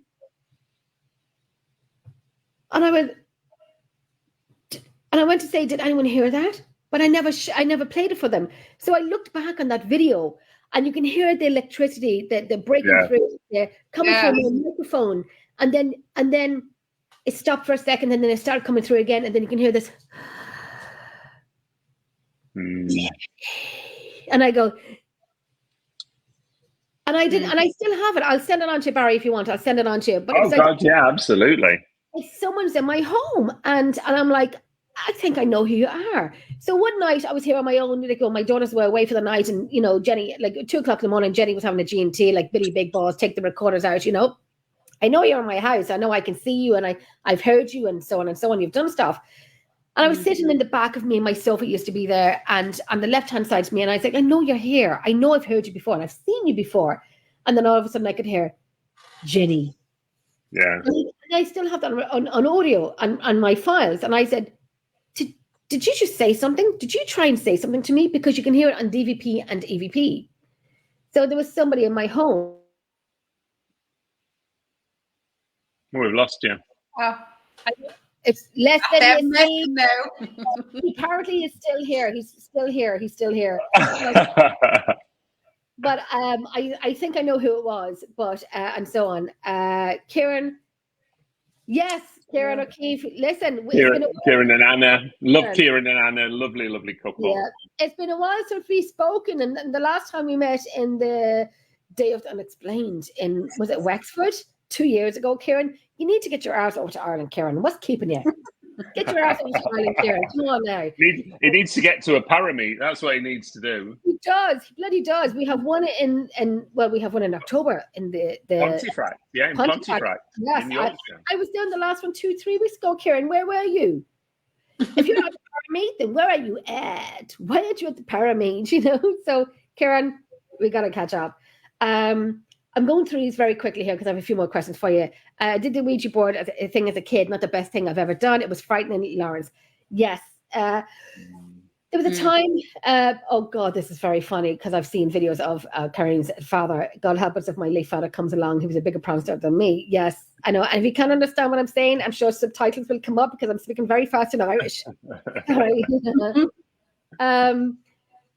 Yes, I do. Yes, you do, Kieran. Yes, you I was going to say bloody have to, but I know you're Irish, so you bloody have to. Okay, so not to live at a house where a man had died from a house fire. Did you have any experience from that? And so on. An iron fire, while poltergeist teenagers, heightened psychic energy and consciousness released. Well, holy Lord. Anyhow, so say about the Ouija boards. People say use them, don't use them. Know how to work them. And at one point, and it's very funny because my mouse pad is an Ouija board, so God knows what I've conjured up in my house. I just don't know. And I've got platform shoes solely made of a Ouija board shoes. Not that I like the Ouija board, but it was just kind of like, paranormal Halloween, whatever. Yeah, and I should have gotten my size half bigger because I tell you, I can't walk from 5 feet without these shoes are kind of like trying to kill me. So I don't know if it's the shoe or the shoe size.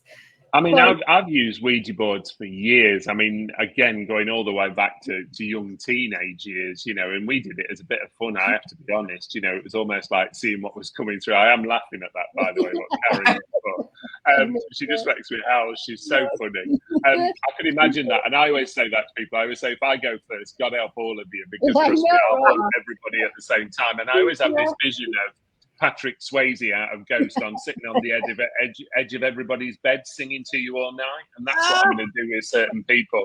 But what I love is I use Ouija boards in a lot of private seances with families.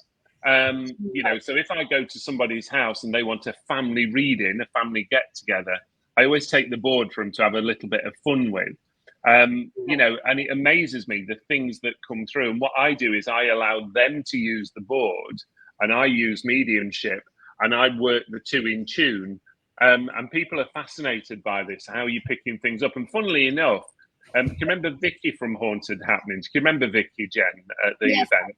Yes, I remember the last one I did in Wiltshire. She came up to me and she had a reading with me. And at the end of it, she said, I've got to tell you this. She says, I've met you before. And I said, have you? And she says, yeah, we came to a ghost hunt with you years ago.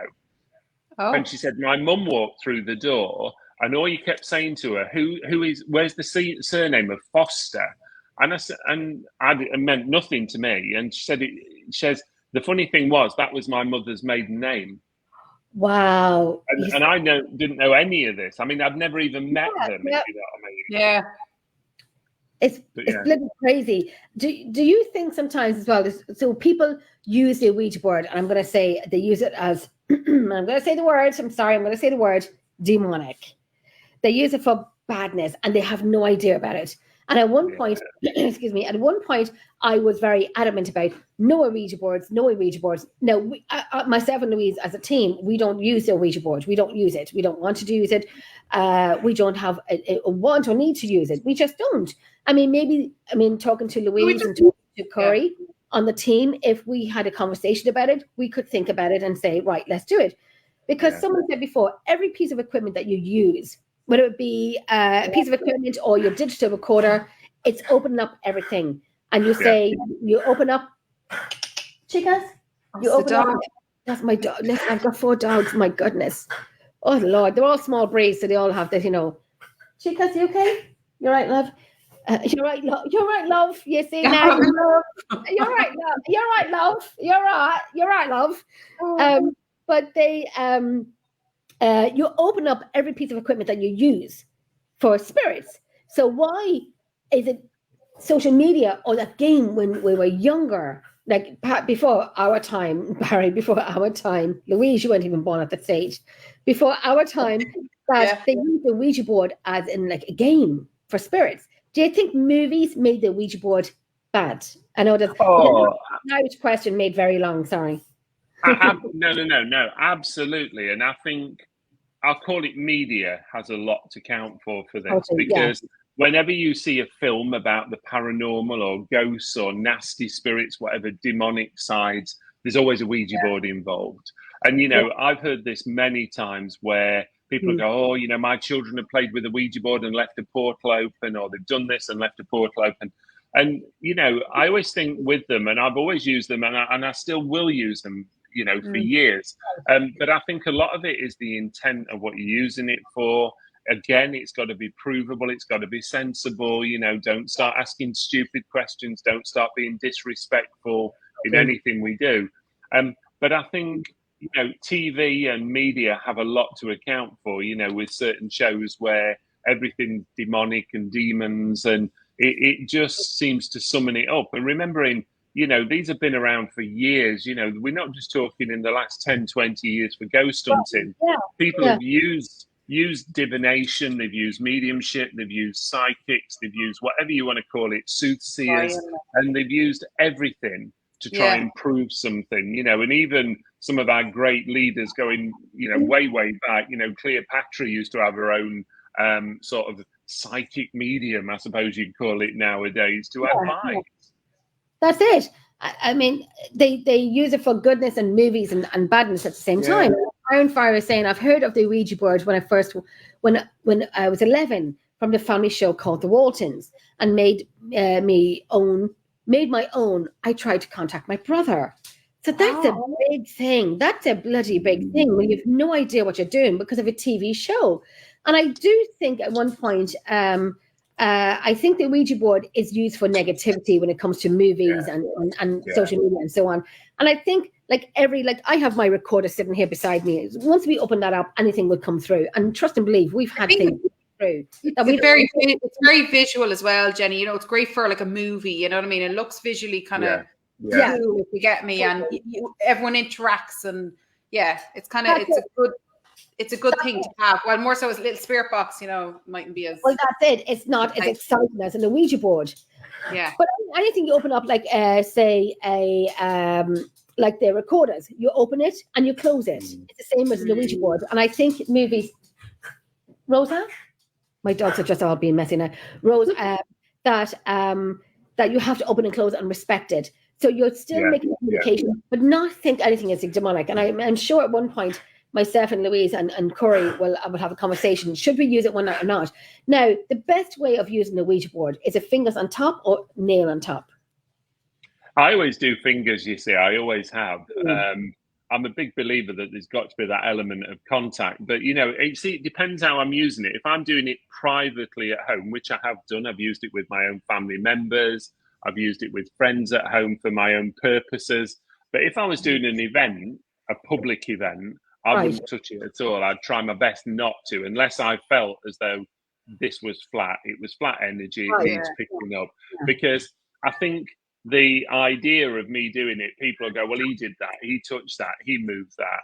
Well, actually, I'd want you to have the experience, not me. And I think that's why it's so important to let people have that experience with it. But, you know, I jump back to what Lou was saying there, where if you think about it, if we had a spirit film, whatever you wish to call it, and it was all really nice and it was all good and there was nothing nasty about it, it wouldn't really be that exciting, would it? So we have to have something that's showing a bit of negativity in what we do to create that interest.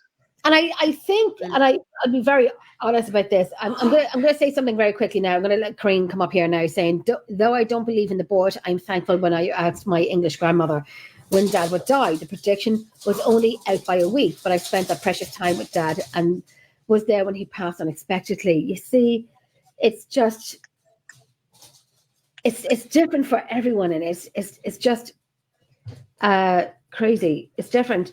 And the thing that I'm going to say is now, guess what? I forget.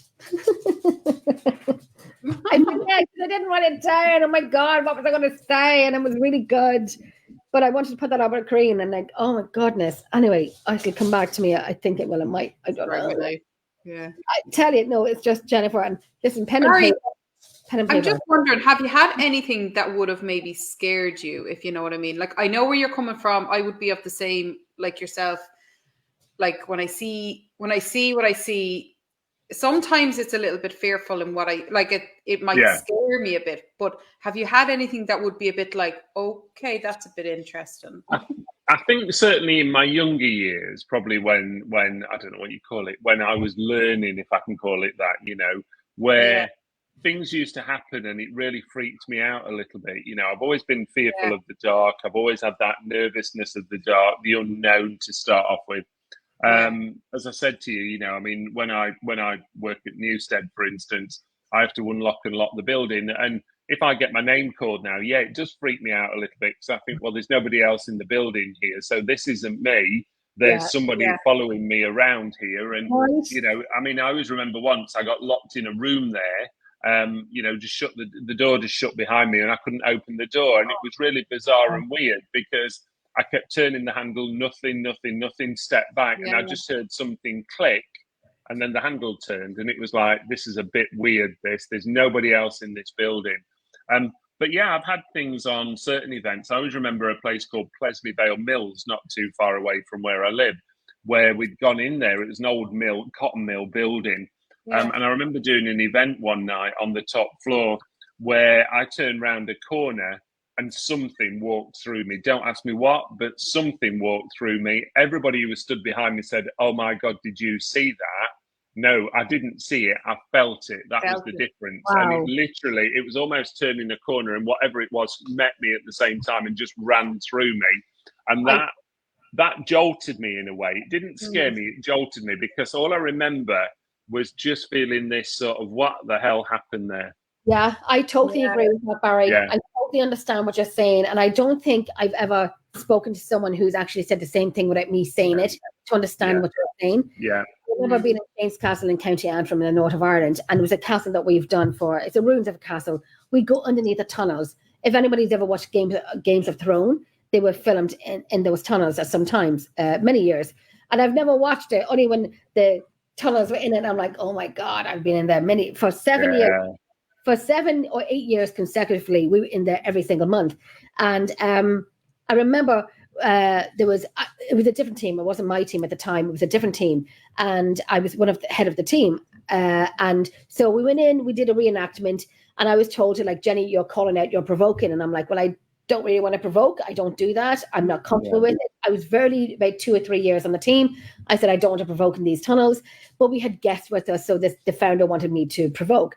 So he was sitting there on the chair, tied, rope around his neck, hat on him. You know, they always wanted him. Anyway, I provoked and yada, yada, yada. Anyway, so coming to the end of the night, and he goes, Jen, bring your team down into the tunnels, go back into the reenactment area where we had gone to. And I'm like, right, okay. So I took my team back in. I'm not kidding you, Barry. The minute we walked in, I was punched in the face with the smell of sulfur. Yeah. Sulfur. You understand what I'm saying? Mm-hmm.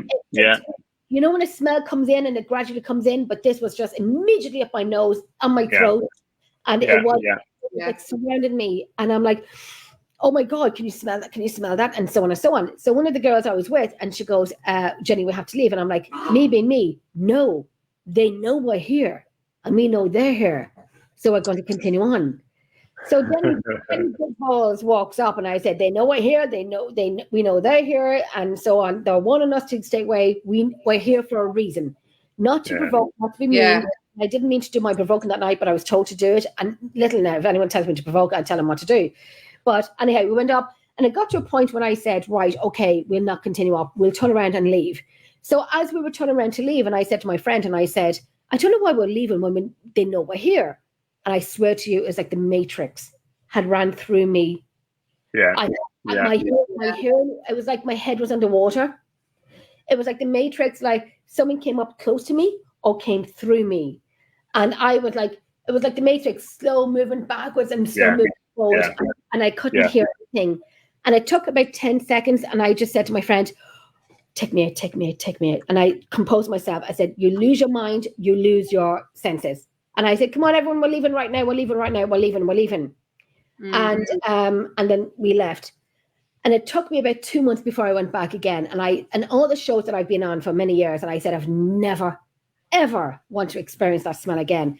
Lo and behold, last year we were in Leap Castle. And in the Bloody Chapel, the same thing happened. And I remembered on my show saying, I will smell anything. I will smell dog poo. I'll smell socks. I'll smell anything, but I don't want to smell sulfur again. And all of a sudden, this smell hit me in the face again when we had a guest over from Washington, D.C. And he goes, and I said, so how'd you find the Bloody Chapel? And he goes, yeah, it's okay, it's all right, it's okay. And I said, it can be very quiet sometimes, but you know, you have the banquet, which is more active. It can be a little bit quiet within 2 seconds. And there is open windows. There's no windows in the castle on the third floor and Bloody Chapel. Within 10 seconds later, like that, my nose was filled with sulfur. And in my mind, for 5 seconds later, clicked. Really? I'm smelling it again. And I'm like, and I grabbed onto this guy, this American guy who knows shit all about Leap Castle. And I'm like, get me out. And I said, Louise, and Louise was downstairs getting equipment. I'm like, we have to go. We have to leave. We have to go. And on the way, and I, you know, when the smell comes in from like the third floor of a country place, and it wafts in, but this was like in 2 seconds, 5 seconds, and you can smell sulfur. And I could smell it. And I'm like, my memory brought me back to Shane's Castle. And I'm like, and I was like, I'm not going to bleep my microphone. I'm just going to say, you can imagine what I said, beginning with an F. And I just said, oh my God. And I just said, I need to get out. And I grabbed this little skinny guy from, sorry, Michael, I don't know if you're watching or not. I don't know. But I'm like, I'm so sorry. But I grabbed him and said, get me out. And he had no idea why. And I'm like, I could have picked him up and run down the stairs with him, you know. But I was like, get me out. Funny enough, everyone kept smelling popcorn. Everyone's like, popcorn. We've had popcorn smell a few times when we've had weird stuff. Whatever that is about, I don't know. Not sure. Don't get that one. It's actually quite nice, but sure, look. Oh no, because you always kept getting the popcorn, and I kept saying to my coat, I said, "Is my coat burning? Is my coat on fire?" I didn't lose my mind because I'm like the team leader. Myself and Louise are team leaders, you know.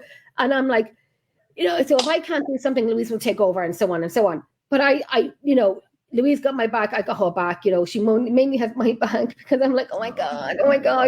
But I'm like, oh my God. And we're walking down the stairs very quickly, like quick step down an Irish Castle, stone steps, which it's not good for your knees. Trust and believe, just speaking from experience, not good for your knees. And Louise is walking up with her arms full of equipment. Where you all going? Jenny's burning. Jenny's burning. Why you went up? And Louise goes, I'm going up. And they all went up with Louise. So I had to stay down at the fireplace and we were rating each other. And I said, is it okay to go up? And because we were doing the spirit box, and she said no. So I'm like, okay, I'm not going to. But that night, Louise was very fabulous, active. We have got great footage on our YouTube. Very quick thing now, because I know I have to ask one more question because we are going to leave in about 15 minutes. Carrie, I had a horrible experience recently at the Parameet event. I was coming out of the shower and forgot there was a big mirror in front of me. I saw better looking back at me, the bellies and everything, and getting go therapy now. Oh, yes, and you have to read what you have to read before you put up a comment from Corinne, because when you don't read it up beforehand, this is what you get. She's so funny. She's so funny.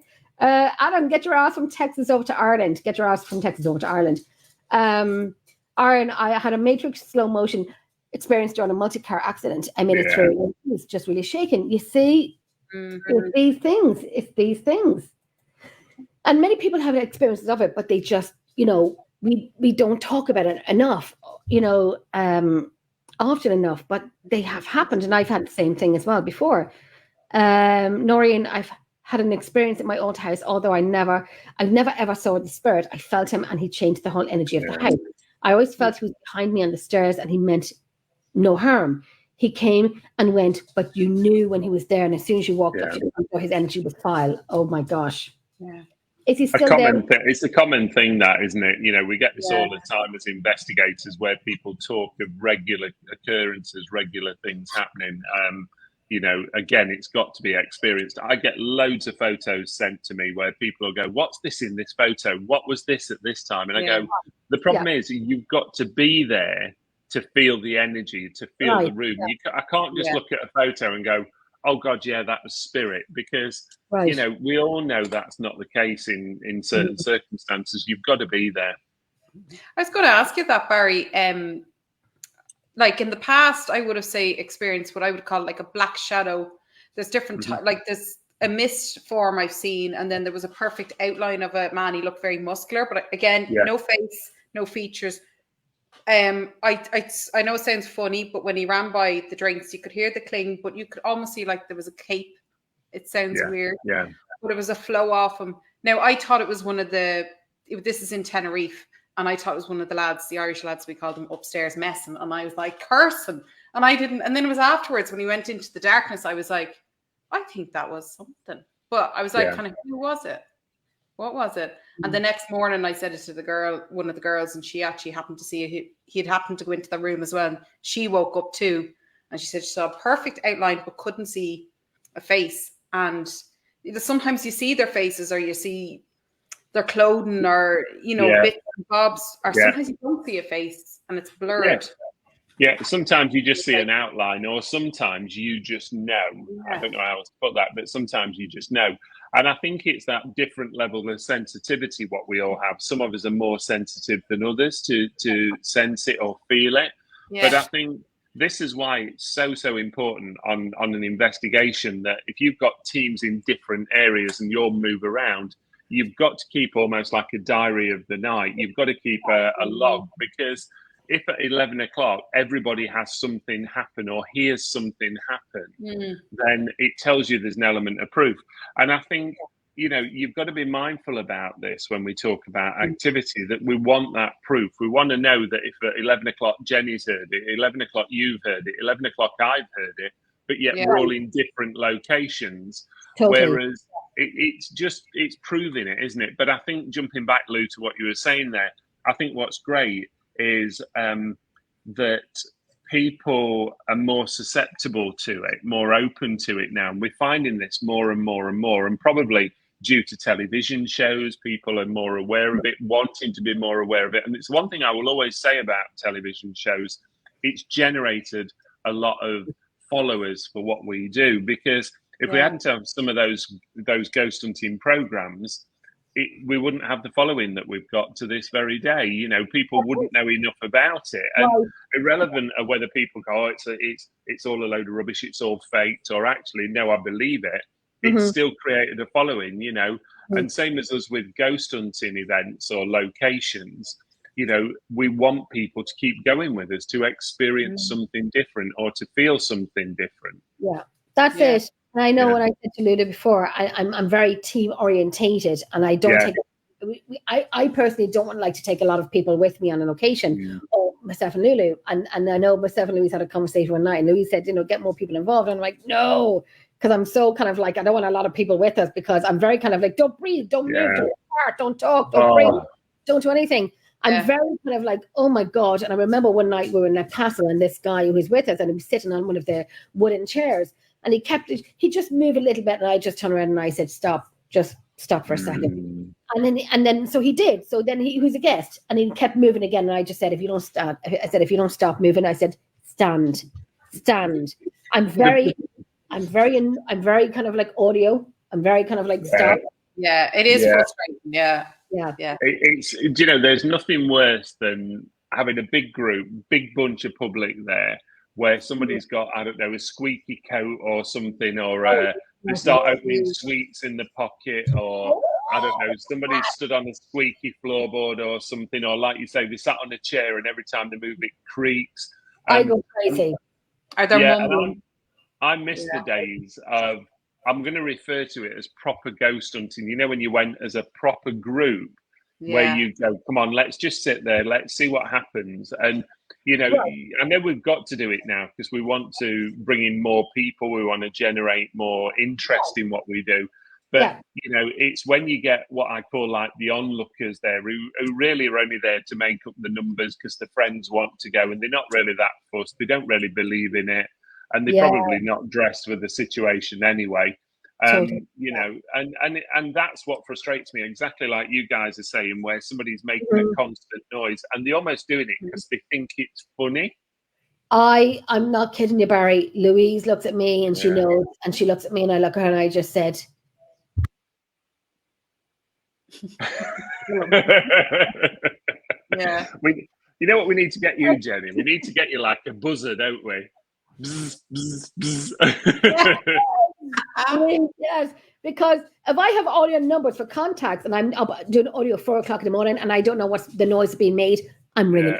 I'm ringing all of you to wake you all up, saying, "Did you move on a chair? Did you move on a chair?" I am so not horribly, but I'm doing audio more years than I've had hot dinners. But I'm Louise knows, and Louise is easing me into taking more public in. And I swear, the last time we took public in with us to Leap Castle, I swear to you, they were the first bunch I would call when we go back to Leap Castle because they were fabulous. The only reason I just like now and then is because I never got the opportunity when I was growing up to get out there and like anyone to show me the ropes or to help me out with what I'm experiencing or anything like that. So I feel sometimes it's on me to help others kind of know what to do and just talk to them and just kind of go through, look at this is what we do here. And, you know, but I do like us when we just have our private time, but just now and then I'm like, I don't mind like teaching people or showing them like, you know. Lulu has kind of taught me in a way, because I've been very, I was taught when I first started a team, I was taught in the way that they had taught me. And thankfully for them, I had learned when the team had broken up after about 7-8 years that I said, oh God, I don't want to give up paranormal, but Jesus, Jenny, we're in a paranormal team. I don't know how to do it. And lo and behold, 7 years, Emerald Isle Paranormal Researchers are here. And lo and behold, I've gone through many people, and Louise is the came and the first one that I've met for a cup of coffee before we met to join the team and to have a coffee and whatever, and she's here with me over a year later, so she's fabulous. She really is. But you know, but I think what's good is what you guys are saying and how you put that, Louise, was, you know, we're here to train people up, and I think we are. I think we need to do that. We need to show them how to do it properly, professionally, and not follow what's on television a lot of the time, because what we see on TV is it's fun. It's almost like creating activity. What we're trying to do is do a genuine event. And I've always been honest with people. If you go on an event with me and nothing happens, that doesn't mean to say that it's a dead venue. It just means that on that night, we didn't have activity. But next time you go, it might all go mad. Totally. Yeah. That's it. And I do agree with Pamela there. Public investigations are a great introduction to investigation if one does or not or cannot belong to a team. And I totally agree with that. But it took a long time for me because I've been there, done that, have the T-shirt and so on. And I'm like, I'm not strict. I'm fun, but I'm strict because I'm researching. I'm doing a lot. We do a lot of video and work after that. So I'm very. And I remember being in Wicklow jail one time, and I was with my team went along, and we had to help another team along. And then when we were calling out, or somebody was calling out, and some guy going making noise in the background, and I'm like, if it was my night, I would have you by the neck, and I'd tell you like a cartoon, I'd drop kick your ass out of my location. Disrespected. These places are expensive, and they're getting more and more expensive as well. So it's a lot of money, time, you know. That's it. And I don't do the mocking, and I don't do anything like that. I will drop kick you out of my location. I don't care if you paid or not. The minute you disrespect that I do or our team does, you are out. There's no if, buts, and ands. You're out. And so it took, and here I am getting very strict now. Oh my God, look at me getting. Barry's like, Jesus, never coming over. I know, but I'm really good now, because Louisa said, Jenny, and because it was me and how I did my team at the time. But it was like Louisa said, Jenny, let's take people on. And I'm on your head be it, Lulu, on your head be it. If they annoy me, on your head be it. But no, not really like that. But I'm kind of like, I was like, right, okay, I get it. I got it. I'm exactly the same. Trust me, I cannot do with people messing around. If you don't want to be there, go away. I can't. There's too much work to create it. There's too much work to get to bed. There's too much work to do afterwards. And if I hear like of a jacket, I'm like, everyone, go naked. Nobody wear clothes. I can't do it. Hey, maybe that's a new business. What we can start naked ghost. Paranormal nudist. Oh Lord! What you worry about though is when somebody says, "I see something flashing in the distance," and they grab it, then you just have to apologise. Oh, they've got right around. I'm saying, I see a cat ball and grab it. Like, no, we can all wear glow in the dark paint. Body paint. Glow in the dark paint for your feet, so we can see where everybody's walking to. Oh my goodness! You can see everyone. Barry, watch this space. Watch this space. You never know what will happen. Absolutely. You know what? It's been great having a bit of fun with you guys. It really has. It's absolutely brilliant because, so many podcasts now are very formal. And actually, I don't do formal. I just like to have a laugh. I like to have a joke. And I always want to come across as a normal person to people. People always come up to me at shows and go, God, aren't you approachable? And I go, well, what do you think I was? I'm not, I don't put myself on a pedestal. I'm not famous or anything like that. I've just been in the industry for a long time. And, the one thing I've always wanted us to do is just be very professional in what we do. That's it. Yeah.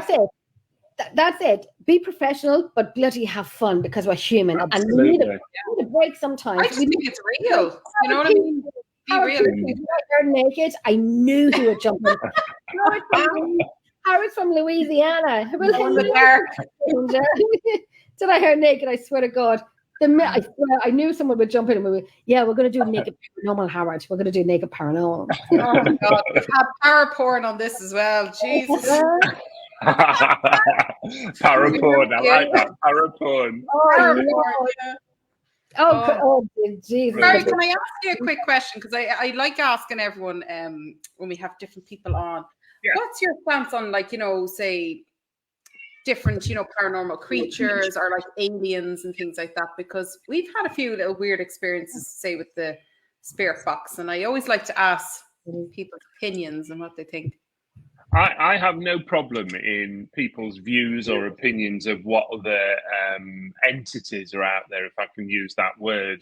The one thing I always say is, for me, and the way that I always work is I work with the spirit world. Now, in whatever form they wish to show themselves, whether they wish to show themselves as a creature, whether they wish to show themselves as a black cloak figure, I have no problem at all. But, I get a little bit sort of frustrated when people say, I can't communicate with them, or they won't be able to talk to us. Well, why not? Because we all spiritual beings. We should all have an element of a way of communicating with each other. But again, and I have to say this, and this is not dissing any groups or whatever, I think there's too much emphasis put on things that are not the normal nowadays. People want to have something different all the time, and especially on certain TV shows, where I just think, how can that be? How could that energy be there, if you know what I mean? And I always remember many, many years ago working with a medium who didn't last very long working with me because of the way that he worked. But everything was demonic. Everything was demonic monks. And I'm thinking, this is not right. This isn't the normal, I'm sorry, but I think there are things that we'll never be able to explain. And don't get me wrong, I don't rule out that there's an alien entity out there or another planet somewhere. I think there is. I think there's a lot of things that we will never, ever, ever be able to investigate and understand. Right. You look at things where, we've had proof of UFO activity, we've had proof of alien activity, and and it all plays a part in our field. You know, if you want to broaden our field more than the metaphysical, then, you know, it's the unknown, isn't it? It's the unexplained. And I think there's lots out there that we can't explain, and we probably never will be able to. That's it. Perfect. That is it. And I always wonder, very quickly, I always wonder why these UFOs always go to America. And we have a few in Ireland. We do have a few in Ireland and some in Scotland. And so on. And I always say the government in America, and I'm not saying anything about America, I'm just saying the government in America, and I'm saying what I'm saying, is that they want to hide it from the people because they think the people can't handle it. Listen, I think they gave enough to the non-American people. I think they can handle a few aliens, you know. I think they can handle a few aliens, you know. I think it would be a nice little break for them to, you know, this aliens coming down. Please take us up. Take us up. But, well, yes. So why they kind of think that the people cannot tolerate alien species, which we know the paranormal is a broad table. It is a broad table. So it's not just spirits, ghosts, and religion and UFO. It's a big thing. And my biggest thing that I want to say very quickly as well is like Area 51. What's going on in the Area 51? Yeah, absolutely. Absolutely. And I mean, we all know, you know, that even in the UK, there's certain air bases, army bases, where things happen that we'll never know about, you know. And I remember visiting certain locations like RAF Hompton, Kelvedon Hatch, where technically underground was a totally another world that would have existed if anything had happened to the country. You know, and we have to remember things like that there's a lot that we won't know about. You know, we know it exists, but you'll never be able to explain it. Well, that's it. I want to say a quick hi to Anthony Kerrigan from Ghost Era Paranormal, your show. I watched about 10-15 minutes of it before we started our show tonight, but fantastic show, fantastic guests. Let me see, one more thing here before we go. Maybe the aliens don't want to interact with us. Can't say I blame them, which is bloody true. I think it's very true. And I getting back to something very quickly tonight when I was asking about taking animals on locations with you. And I always said back in the day when I started off with paranormal, saying that, you know, if you couldn't afford a K2, you put a cat into a cat box, you bring it into a location. If it goes, meow, meow, you know not to go in anymore. If it says nothing, you can keep going in. If you send a canary in and it doesn't come back out, you don't go in. And that's I said that something about 10 years ago, and I was maybe even like 12 years ago. That's showing my age so much. But so that's my point about taking an animal on an investigation with you. Put a cat in the cat box. Sorry, people who love cats, I've got 3 of them. Charlie sitting behind me. Charlie, cha-cha. He's on my next investigations. He's not really though. He's a cat. Let me see. I saw an MWFO come towards me. Now I wish I knew what that was, but Anthony, you might. I'm thinking something else, but you gotta explain that one to me. Ironfire, good advice. Adam, listen, it's been a while since we've spoken. Good show. Yeah, he's from Texas. Good show, y'all. Yeah, thanks, Barry. You had so much info for us. It was great. Oh, you're welcome. I mean, next time, you know, we'll catch up again, hopefully. And I'm hoping to see. I know I'll see Jenny. Am I seeing you, Louise, at the Parameet? Are you coming over for the? Is that in October? Is it? Yeah, the October one. Yeah, I'm hoping to. Yeah. Lulu's coming over in October. Lulu's coming in October. As I always say to anybody, you know, you're always welcome to contact me. You're always welcome to find me on Facebook. You'll find us on Facebook. Drop us an email. Have a look on the website. You know, you'll find us anywhere. But I'm always happy to support people and support groups, etc. My wife's like object. That's very funny. I'm sorry. I knew it was something wife or something I had a feeling. His wife's name is Jennifer. I like that. That's really good. That my wife's flying object. That's so funny. Pamela, thank you so much for watching tonight. Thank you so much, Ironfire. I want to say thank you so much to Barry. It's so great to see you and speak to you again after like 2 weeks of not speaking to each other, even though we were on WhatsApp and so on. But it's been a pleasure and a pleasure to have met and meet. Yeah. It's been a joy. And Louise will meet you in October, and we'd love to have you back on the show again. Anytime at all. Just message me. Not a We have problem. so much to talk about. You know, we're Irish. Oh my God, we have so much to talk about. Oh my goodness. Lawrence is saying whereabouts for the Parameet, I think, is it? It's Pontefract, the Parameet. So it's Pontefract in sort of North Yorkshire way. Yeah, it's not too far from Leeds, by the way, if anybody wants to know. But yeah, not too far. It's starting on October the 19th until the 21st. It is. Yes. Yeah. Remember, I live in the day of my daughter's birthday, which is on the 18th. So I remember it's on the 19th until the 21st. So it's on the 18th of October until the 21st in Pontefract in the UK. Noreen, thank you so much for being here tonight. I want to say a million thanks. Louise, my fabulous host with me tonight. Assistant, glamorous assistant. She is. Oh, look, woohoo! When I'm telling you, rock on. Oh, fantastic. Try that, but anyway, yeah. But anyway. I want to say thank you so much to everyone who's been here tonight, everyone who commented and shared. God, there was loads of people getting in. Thank you very much. You're welcome. Always with Barry. Say hi to Andy from me and Lulu. And tell him we love him. He's such a babe. And he's very good looking as well. He really is. And I love his accent too. Let him know. Well, you'll see him in October. There you go. He's lovely. He's as tall as Barry is. He's as tall as Barry is. He really is. I'm going to bring us into the background a wee bit now for a second. I want to say thank you so much to everyone who watched, liked, commented, and shared. And Barry, again, for you being here tonight with us. And Lulu for being with me again tonight. It was a fabulous night. And we will be back very soon. So we're going to bring us in the background and we'll talk later. Bye.